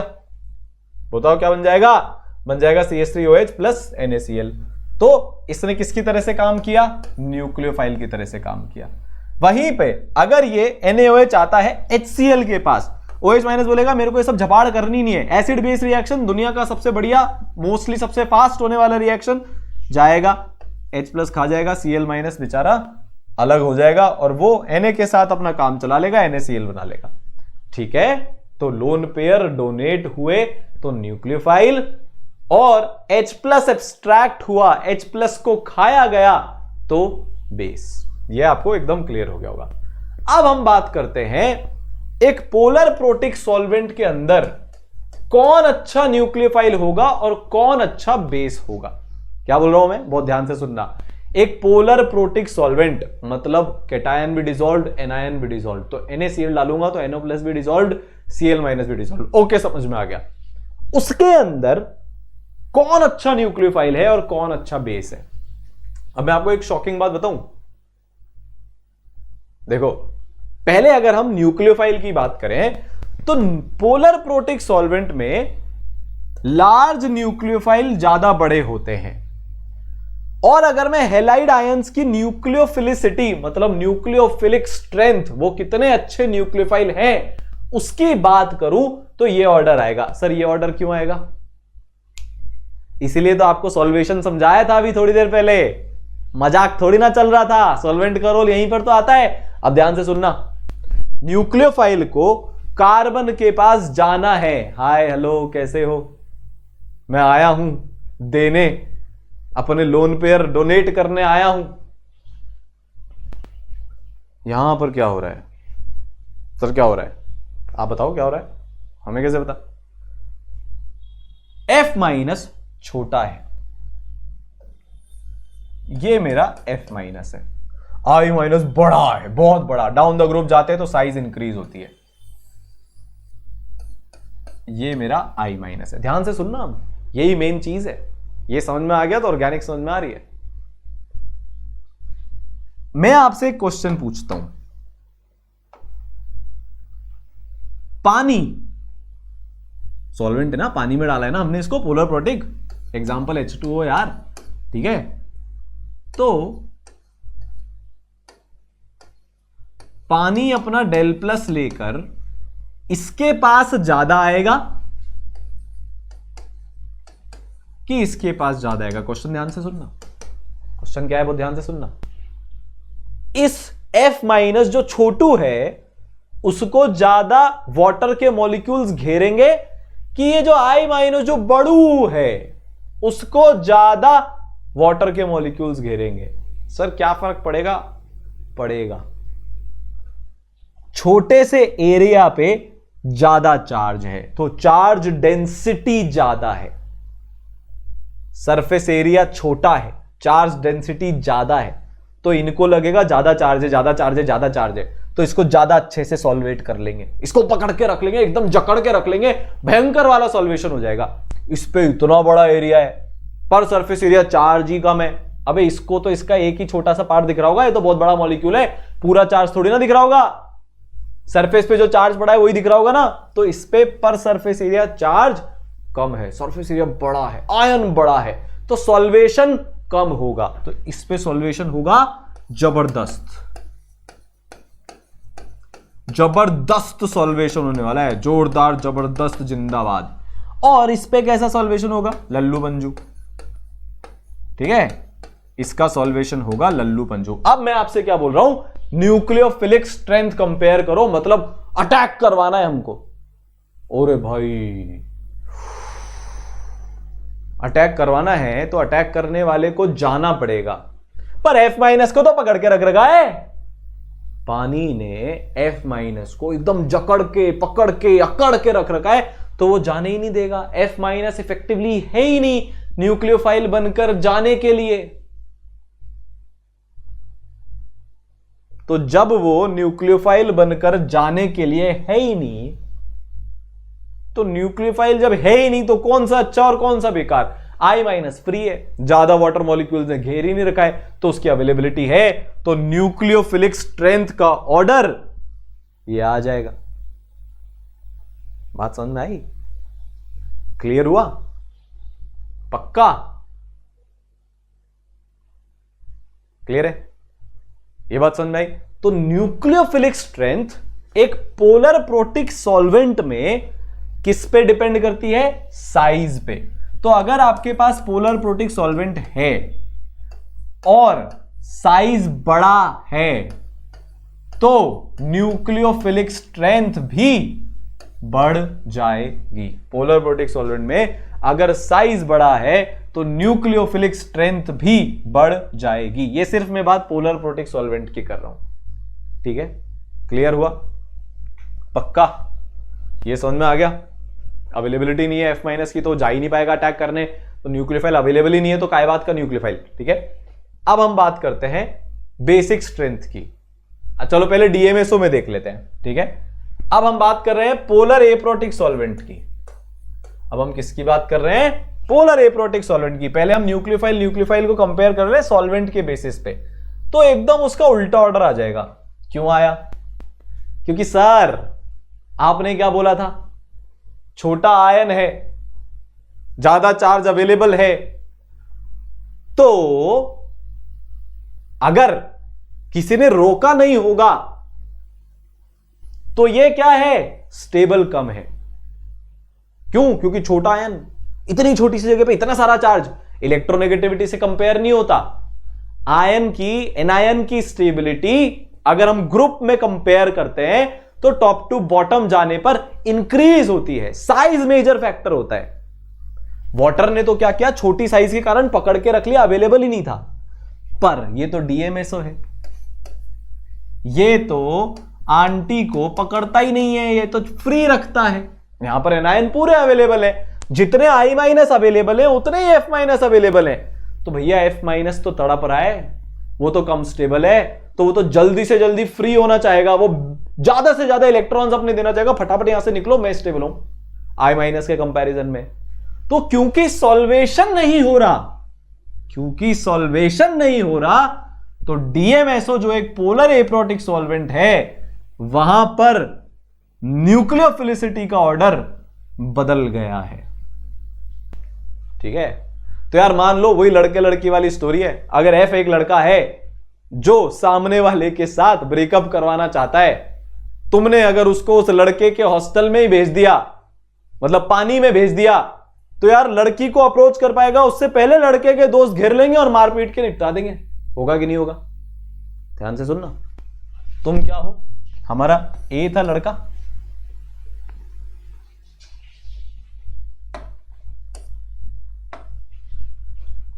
तुम क्या हो? हमारा ए था लड़का, ठीक है। सी थी लड़की। ए जो है ज्यादा ही चौड़ में आ गया, ज्यादा ही भाई खतरनाक ही हो गया, बी के हॉस्टल में घुस गया। वो सी तक पहुंच पाता उसके पहले बी के दोस्तों ने घेर लिया। सी तक पहुंचेगा क्या? नहीं बोलो ना, पहुंचेगा क्या? अरे हाँ या ना, पहुंचेगा क्या भैया? नहीं पहुंचेगा ना।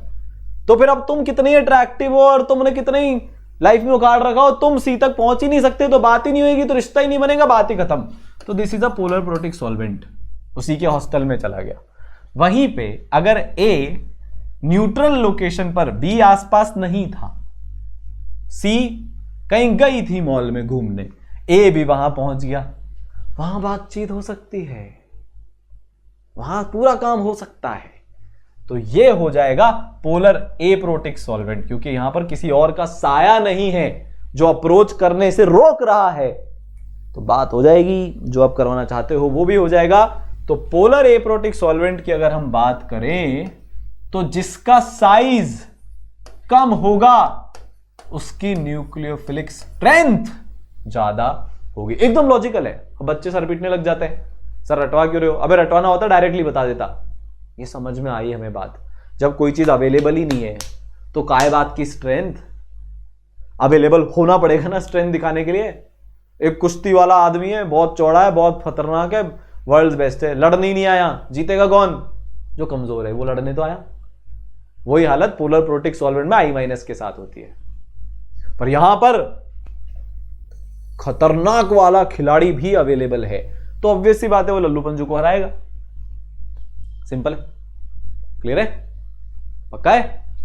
आगे चले, चलो। तो ये तो बात हुई सॉल्वेंट के इफेक्ट की। पोलर प्रोटिक में जिसका साइज बड़ा होगा वो बेटर न्यूक्लियोफाइल होगा।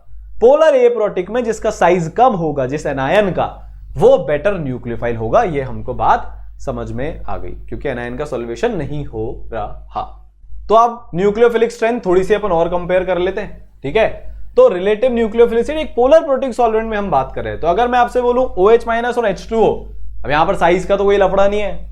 ऑक्सीजन पे लोन पेयर है और ऑक्सीजन पे नेगेटिव चार्ज है, साइज ऑलमोस्ट सिमिलर है, तो साइज पिक्चर से बाहर। तो जिसके ऊपर ज्यादा चार्ज होगा, जो जितना अनस्टेबल होगा ना, देखो एक जनरल टर्म बताता हूं, इफ साइज सेम, पहले हमने साइज सेम कर ली, लड़ना मत बाद में आके। तो जो जितना ज्यादा अनस्टेबल होगा वो बेटर न्यूक्लियोफाइल होगा, ठीक है। तो यार OH- में पूरा नेगेटिव चार्ज है, ज्यादा अनस्टेबल है। H2O में तो लोन पेयर ही है। हमेशा चार्ज स्पीशीज न्यूट्रल स्पीशीज से ज्यादा अनस्टेबल होती है, हमेशा, मतलब 99.99% केस में, ठीक है। तो OH- बेटर न्यूक्लियोफाइल है H2O के कंपैरिजन में, NH2- NH3 के कंपैरिजन में बेटर है। अब इसमें कैसे कंपेयर करेंगे? अब ये थोड़ा सा टिपिकल केस है भाई, हार्ड भी तो करना है, एग्जाम भी तो क्रैक करने। This is a very good example. तो इसको समझते हैं।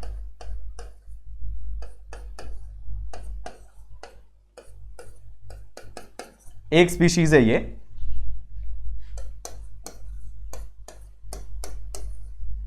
एक स्पीशीज है ये,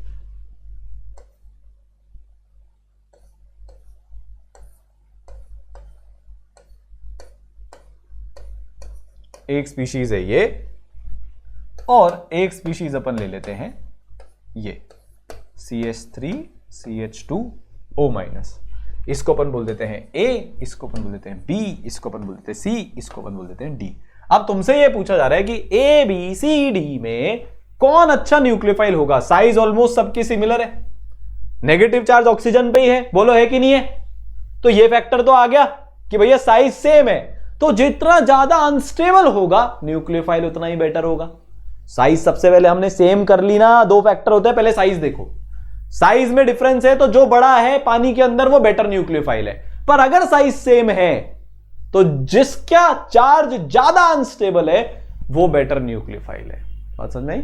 तो यार यहां पे बड़ा सिंपल है, इसके पास 3 इक्विवेलेंट रेजोनेटिंग स्ट्रक्चर हैं। अब सर ये क्या होता है? तुमने जीओसी ढंग से पढ़ी नहीं होगी, ऑर्गेनिक तुम्हारी पूरी बर्बाद है, पर मैंने बोला था तुम्हें बेसिक से समझाऊंगा, ये चीज समझाता हूं, ध्यान से सुनना। इस केस को और इस केस को कंपेयर करते हैं। जब मैं इस केस का रेजोनेटिंग स्ट्रक्चर बनाऊंगा तो क्या होगा? यहां से O- हटेगा, यहां पर जाएगा, तो ऑक्सीजन का नेगेटिव चार्ज ऑक्सीजन पे ही गया। बहुत बढ़िया।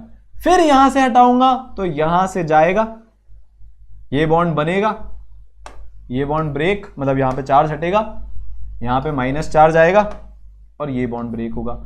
तो यहां पर 3 इक्विवेलेंट, इक्विवेलेंट का मतलब क्या है? जिस एटम से चार्ज हटा उसी पे गया। तो सर नॉन इक्विवेलेंट क्या होता है? हमको शायद बेटर समझ में आ जाए।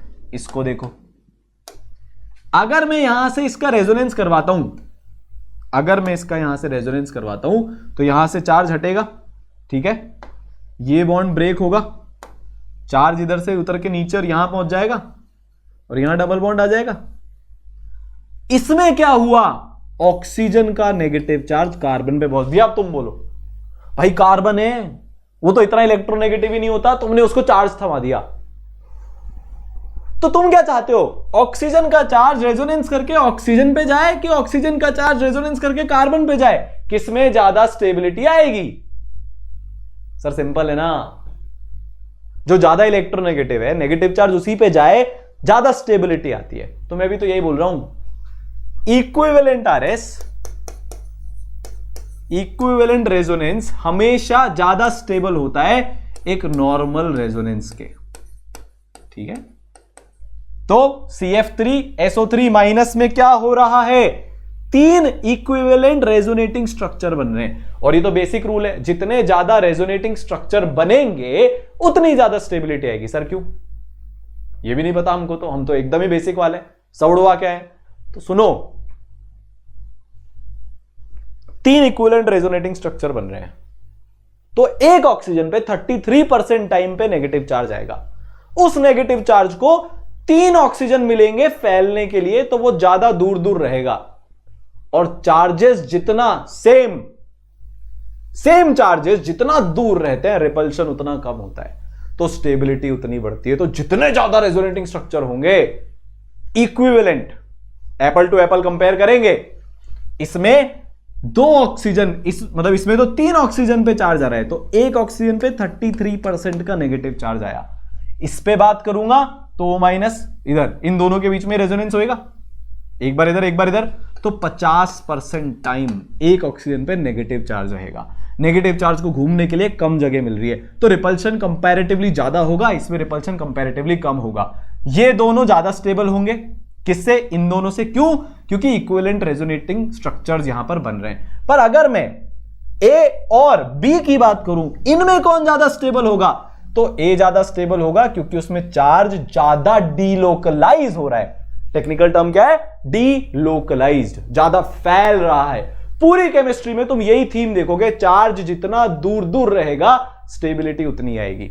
तो सबसे ज्यादा स्टेबल कौन है? CF3SO3-, जो जितना ज्यादा स्टेबल वो उतना ही बुरा न्यूक्लियोफाइल। तो सबसे बुरा न्यूक्लियोफाइल ये, फिर ये, इसमें तो रेजोनेंस हो रहा है ना, घूम रहा है, तो चार्ज फिर भी डीलोकलाइज हो रहा है। यहां पर तो रेजोनेंस ही नहीं है, पूरा 100% टाइम चार्ज ऑक्सीजन का ऑक्सीजन पे ही रह रहा है। तो ये तो सबसे अनस्टेबल है, तो ये सबसे अच्छा न्यूक्लियोफाइल, इसको सबसे ज्यादा जल्दी होगी अपने इलेक्ट्रॉन देने की। जा जा जा जा जा कबूतर, जा जा जा जा जा, वैसे इलेक्ट्रॉन जा जा जा जा जा, समझा? तो ये ऑर्डर आ गया। तो कंपैरिजन कैसे करते हैं, समराइज कर देते हैं। सबसे पहले साइज देखो, पोलर प्रोटिक की बात हो रही है, सिर्फ पोलर प्रोटिक की। पोलर एप्रोटिक में तो तुम्हें पता ही है ना।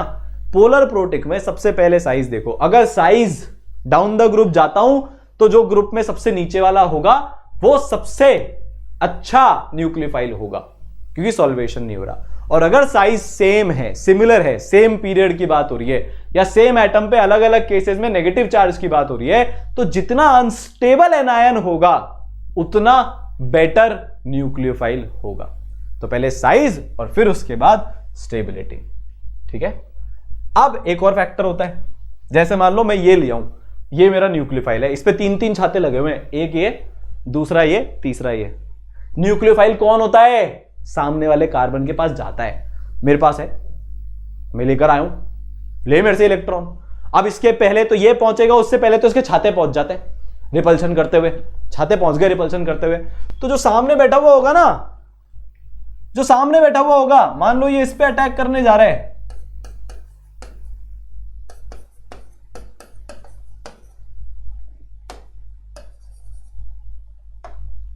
मान लो ये इस पे अटैक करने जा रहा है कि अरे मैं तेरे को अपने इलेक्ट्रॉन देता हूं तो इसको बाहर निकाल, ये मना कर देगा, नहीं भाई साहब प्लीज, सॉरी, मेरे पास ऑलरेडी ये ग्रुप लगा हुआ है, तुम इतने बड़े बड़े छाते लेके मेरे पास क्यों आ रहे हो, मेरे को बहुत रिपल्शन लग रहा है, मैं डर रहा हूं, तो ये पहुंच ही नहीं पाएगा। तो अगर अटैकिंग स्पीशीज न्यूक्लियोफाइल बल्कि हो गया, बल्कि मतलब बड़े बड़े कार्बन के ग्रुप्स उस पर अटैच्ड हैं इसके जैसे, तो वो अप्रोच नहीं कर पाएगा। क्या नहीं कर पाएगा? वो अप्रोच नहीं कर पाएगा, क्योंकि इस कार्बन तक पहुंचने के लिए उसको इससे भी लड़ना है, इससे भी लड़ना है, इसका भी एक इलेक्ट्रॉन क्लाउड है, इसका भी एक इलेक्ट्रॉन क्लाउड है, बहुत रिपल्शन हो जाएगा। वहीं पे दूसरी कंडीशन आप देखो,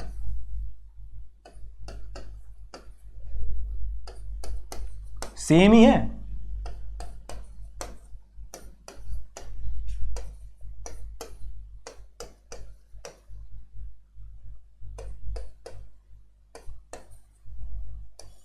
ये इसको फटाक से खा लेगा, इसमें रिपल्शन की बात ही नहीं आई, कार्बन तक जाना ही नहीं है, बाहर एक एच लटक रहा है,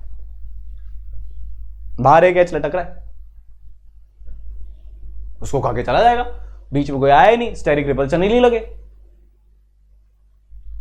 लड़की लड़के के हॉस्टल में जाकर मिलना है, नहीं पहुंच सकते, सॉरी, लड़की अभी हॉस्टल के गेट के बाहर ही खड़ी है, लड़के को पता ही नहीं है, मिल सकता हूं क्या?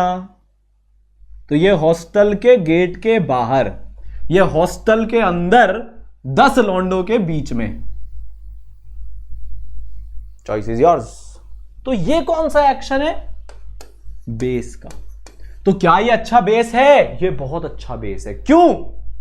ये 3 CH3 plus I inductive effect इसको बोलते हैं, मतलब ये इलेक्ट्रॉन अपने डोनेट करते हैं, इसको दे रहे हैं, इसको दे रहे हैं, इसको दे रहे हैं, तो ओवरऑल नेगेटिव चार्ज डेंसिटी बढ़ रही है, मतलब ओवरऑल अनस्टेबिलिटी बढ़ रही है।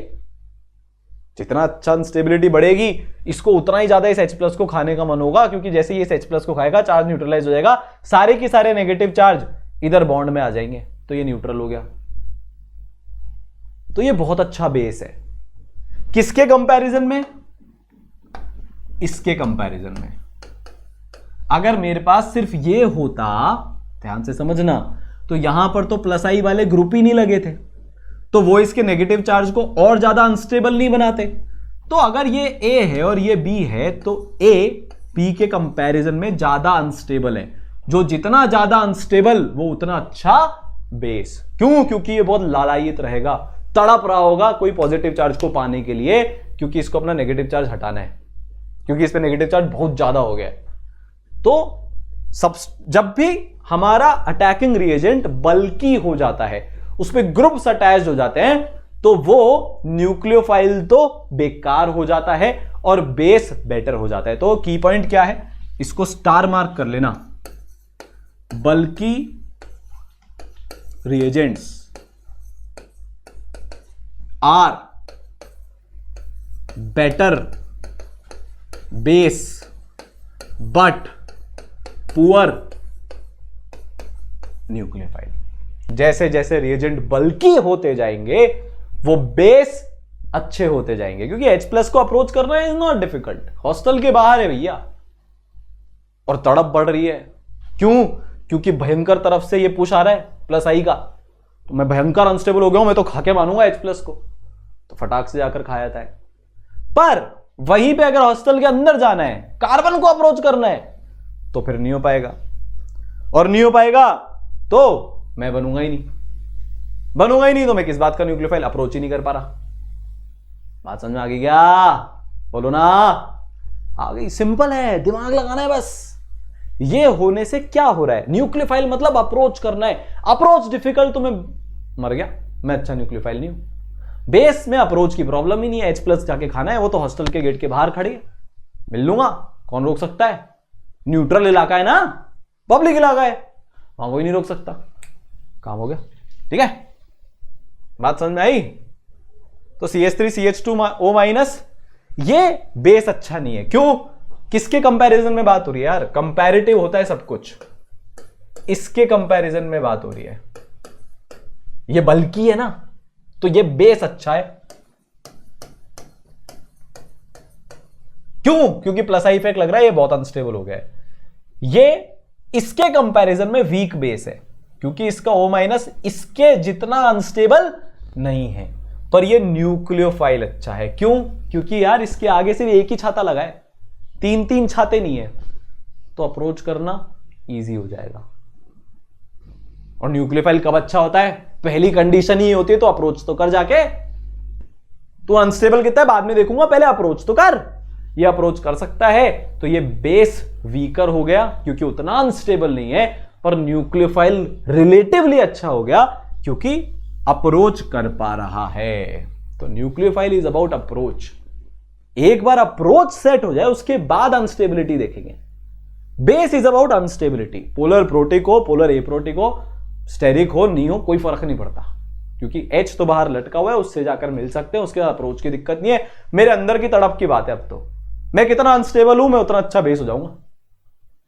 बात समझ में? ठीक है, क्लियर है, आगे बढ़े, चलो।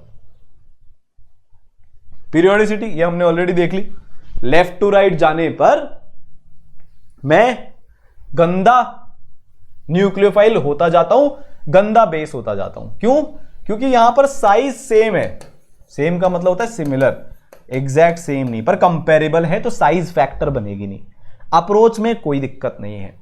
तो अब बात सिर्फ इतनी सी आगे, जो जितना ज्यादा अनस्टेबल वो उतना ही तड़प रहा होगा, जो जितना तड़प रहा होगा वो या तो H+ खा के रहेगा अगर बेस की तरह से बिहेव कर रहा है, या फिर लोन पेयर डोनेट करके आ जाएगा अगर न्यूक्लियोफाइल की तरह से बिहेव कर रहा है। तो अगर सेम पीरियड है, सेम पीरियड के एनायंस की अगर बात करी जाए, तो फिर लेफ्ट टू राइट जाने पर न्यूक्लियोफिलिक स्ट्रेंथ और बेसिक स्ट्रेंथ कम होती है।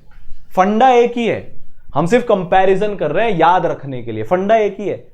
ये मत सोचना मैंने कोई अलग बात बता दी, यहां पर अप्रोच की प्रॉब्लम नहीं है, अप्रोच की जैसी प्रॉब्लम नहीं होती तो फिर हम स्टेबिलिटी देखते हैं, जो जितना ज्यादा अनस्टेबल वो उतना ही अच्छा बेस भी और उतना ही अच्छा न्यूक्लियोफाइल भी। क्लियर हो गई बात, आगे चले, चलो भैया। In a group polar protic solvent के लिए न्यूक्लियोफिलिसिटी इंक्रीज करती है टॉप टू बॉटम पे क्योंकि साइज बढ़ती है, बेसिक स्ट्रेंथ डिक्रीज करती है टॉप टू बॉटम आने पर, यह हमने समझ लिया। ठीक है, तो अगर मैं एक पोलर प्रोटिक सॉल्वेंट के लिए बात करूं तो F- मोर देन, अरे यार Br नहीं है बेटा, पहले Cl आता है ना, क्या कर रहा है यार, नींद आ रही है क्या तेरे को, हट। ये किसका ऑर्डर है, बोलो बोलो बोलो बोलो बोलो, ये बेसिक स्ट्रेंथ का ऑर्डर है, क्योंकि उसमें अप्रोच मैटर ही नहीं कर रहा, तो जो जितना ज्यादा अनस्टेबल वो उतना अच्छा, और जैसे जैसे साइज कम होती है चार्ज बढ़ता है, मैं झेल नहीं पाता, साइज डिटरमाइनिंग फैक्टर होता है स्टेबिलिटी का, तो F- will be a better base. पर वहीं पे अगर मैं बात करूं न्यूक्लियोफिलिक स्ट्रेंथ की, तो I- is a better nucleophile, order उल्टा हो जाएगा, ऑर्डर क्या हो जाएगा, ऑर्डर उल्टा हो जाएगा। क्लियर है, पर this is strictly for a polar protic solvent. ठीक है ना, चले आगे, मैंने यहां पे भी लिख रखा है, दोबारा से लिख दिया है ना। तो पोलर प्रोटिक सॉल्वेंट के लिए ये रहा आपके सामने कंपैरिजन। अगर हम बात कर रहे हैं एक ही पीरियड की, तो जो न्यूक्लियोफिलिसिटी का ऑर्डर है वही बेसिक स्ट्रेंथ का भी ऑर्डर है, पर वहीं पे अगर हम बात कर रहे हैं एक ग्रुप की, तो ऑर्डर आता है अलग अलग। अब आपको ये टेबल बनानी है फाइनली, और जो लिखना है वो लिख लो। ठीक है, तो स्क्रीनशॉट ले लो, बाद में लिख लेना, अभी आगे बढ़े। ठीक है, या पॉज करके लिख लो, जैसी आपकी इच्छा वैसे आप कर सकते हो। The court is yours and the ball is also yours and the racket is also yours, खेलो। ठीक है, पोलर एप्रोटिक की अगर हम बात करें तो जो बेसिक स्ट्रेंथ है वही न्यूक्लियोफिलिक स्ट्रेंथ है। क्यों, अप्रोच की प्रॉब्लम ही खत्म। सर ऐसा क्यों हो गया, अबे यार 1 करोड़ बार समझाऊं क्या उसी चीज को, सो रहे थे क्या पहले, बेसिक स्ट्रेंथ में तो कोई लफड़ा ही नहीं है, वो तो मेरा अप्रोच की प्रॉब्लम ही नहीं है। न्यूक्लियोफिलिक स्ट्रेंथ में क्या हुआ, ये एप्रोटिक है, आंटी को पकड़ ही नहीं सकता है, तो एनायन फ्री है, तो अप्रोच की प्रॉब्लम खत्म। अगर अप्रोच की प्रॉब्लम खत्म तो फिर अनस्टेबिलिटी से आंसर आएगा। ज्यादा अनस्टेबल कौन, F-, तो बेटर न्यूक्लियोफाइल कौन होगा, F-। क्लियर छे, ठीक है। अब हम बात करते हैं एक बहुत दुख भरी कहानी की। हमने अभी तक सिर्फ उस लड़के और उस लड़की की बात करी है जो पुराना आशिक था 6th क्लास से, और जिस लड़की के साथ उसका चलने वाला था चक्कर, पर बेचारा जिसकी कोई गलती ही नहीं थी, जिसको लड़की ने शायद बताया ही नहीं है, लड़का यार, अब जेंडर भी चेंज कर सकते हो, लड़की सुन रही है तो आप एक लड़की हो, आपका एक चक्कर था उस लड़के के साथ, वो किसी और लड़के के साथ था, वैसा मान लेना। लड़का सुन रहा है तो आप एक लड़के थे, सामने वाली लड़की थी, नो जेंडर बायस, ठीक है।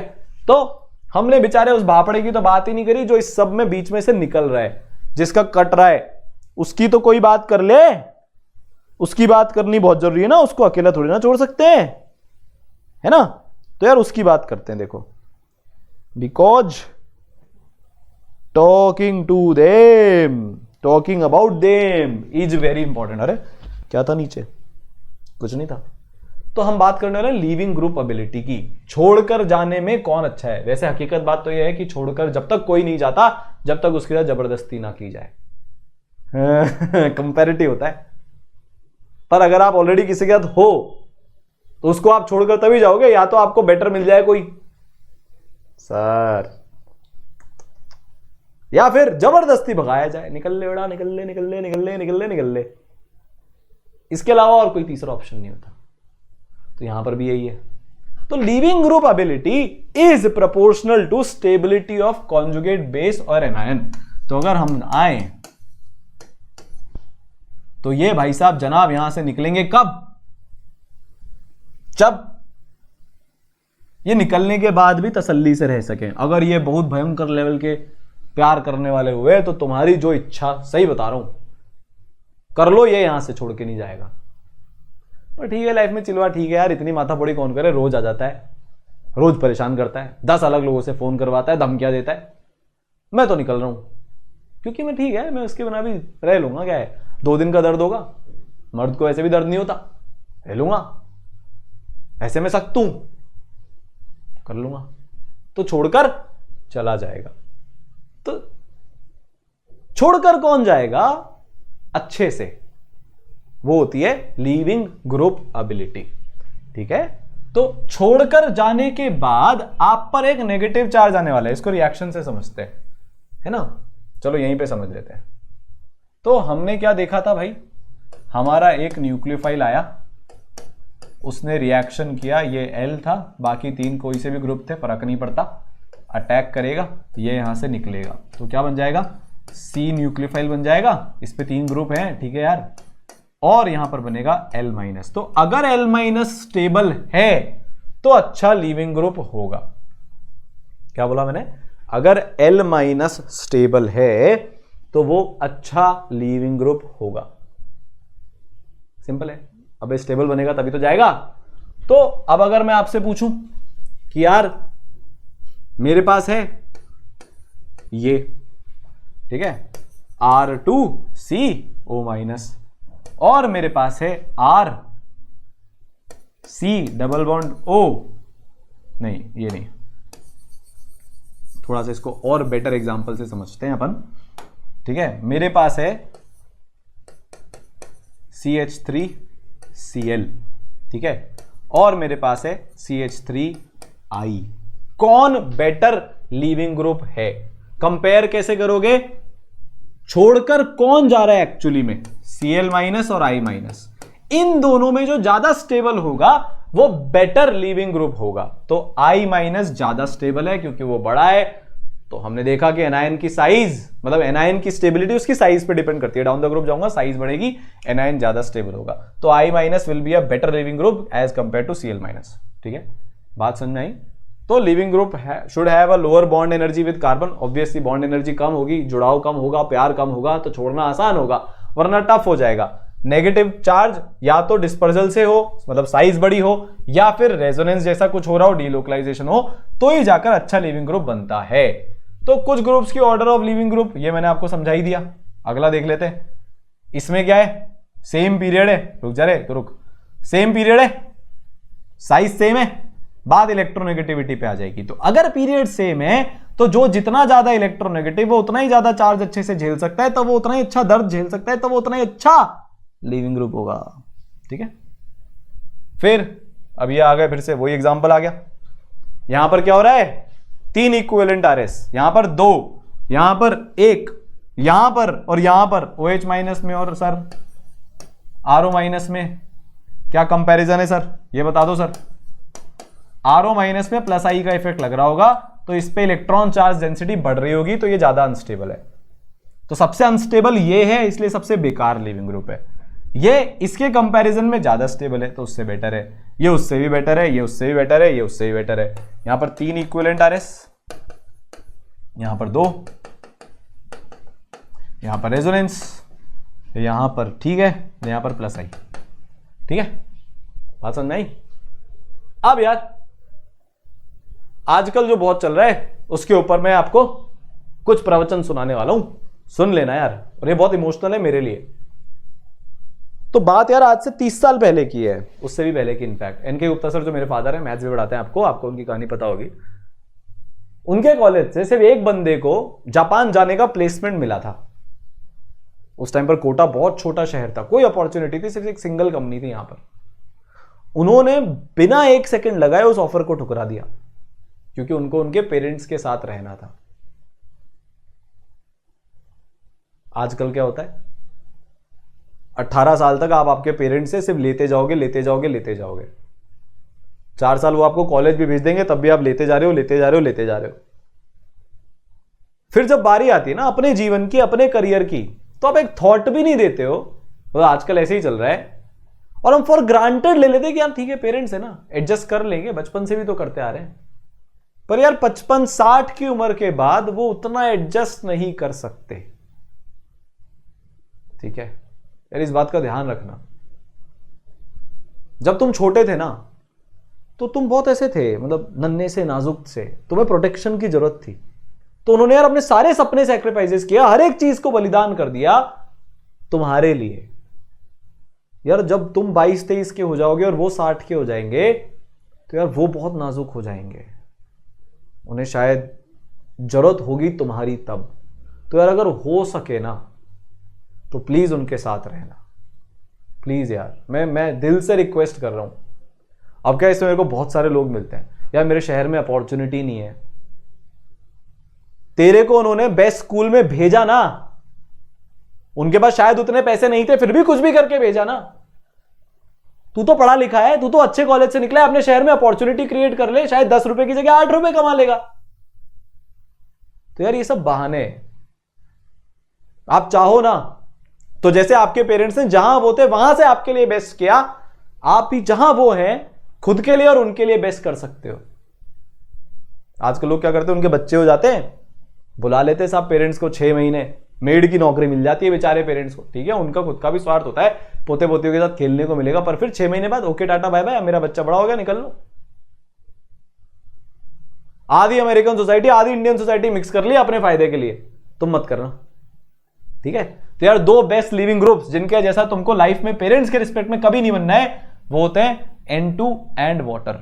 मतलब अगर इस पे कोई आएगा, मान लो इस पे कोई भी आया O minus RO minus attack करने, इस पे अटैक किया, तो ये फटाक से बाहर निकल जाएगा। इसकी तो कहानी अलग है, तो गैस बन के बाहर निकल जाता है, ली शैटलियर प्रिंसिपल लग जाता है, रिएक्शन बहुत तेजी से आगे की तरफ जाती है। ठीक है, फिर इस पे आएगा, ये भी H2O बन के बाहर भग जाएगा, ये भी बहुत अच्छा लिविंग ग्रुप होता है। तो 2 अगर तुमको ये दिख जाए तो ये तो हमेशा ही छोड़ के भाग जाएंगे। कोई कमजोर सा नन्ना मुन्ना सा न्यूक्लियोफाइल भी आ जाएगा ना, ये फटाफट से इसको छोड़ के भाग जाएंगे, जिनके जैसा तुम्हें नहीं बनना। ठीक है, तो N2 and H2O are amazing nucleophile. तो यार अगर तुम्हें मजा आया आज के लेक्चर में, मैंने अपनी पूरी एनर्जी डाल दी, पूरे दिल से पढ़ाया यार, पूरे प्यार से, तो अगले लेक्चर में मिलते हैं। ठीक है, पक्का? चले, चलो, मेरे को बहुत मजा आ रहा है यार, ऐसे ही पूरी केमिस्ट्री पढ़ लेंगे, मजे मजे में निकल जाएगी, सारे कॉन्सेप्ट क्लियर हो जाएंगे। आज के लेक्चर से कोई बहुत ज्यादा क्वेश्चन बनते नहीं, इसलिए मैंने कराया नहीं है। इसका मतलब ये नहीं है मैं आगे नहीं कराऊंगा, कराऊंगा यार, ठीक है, चलो।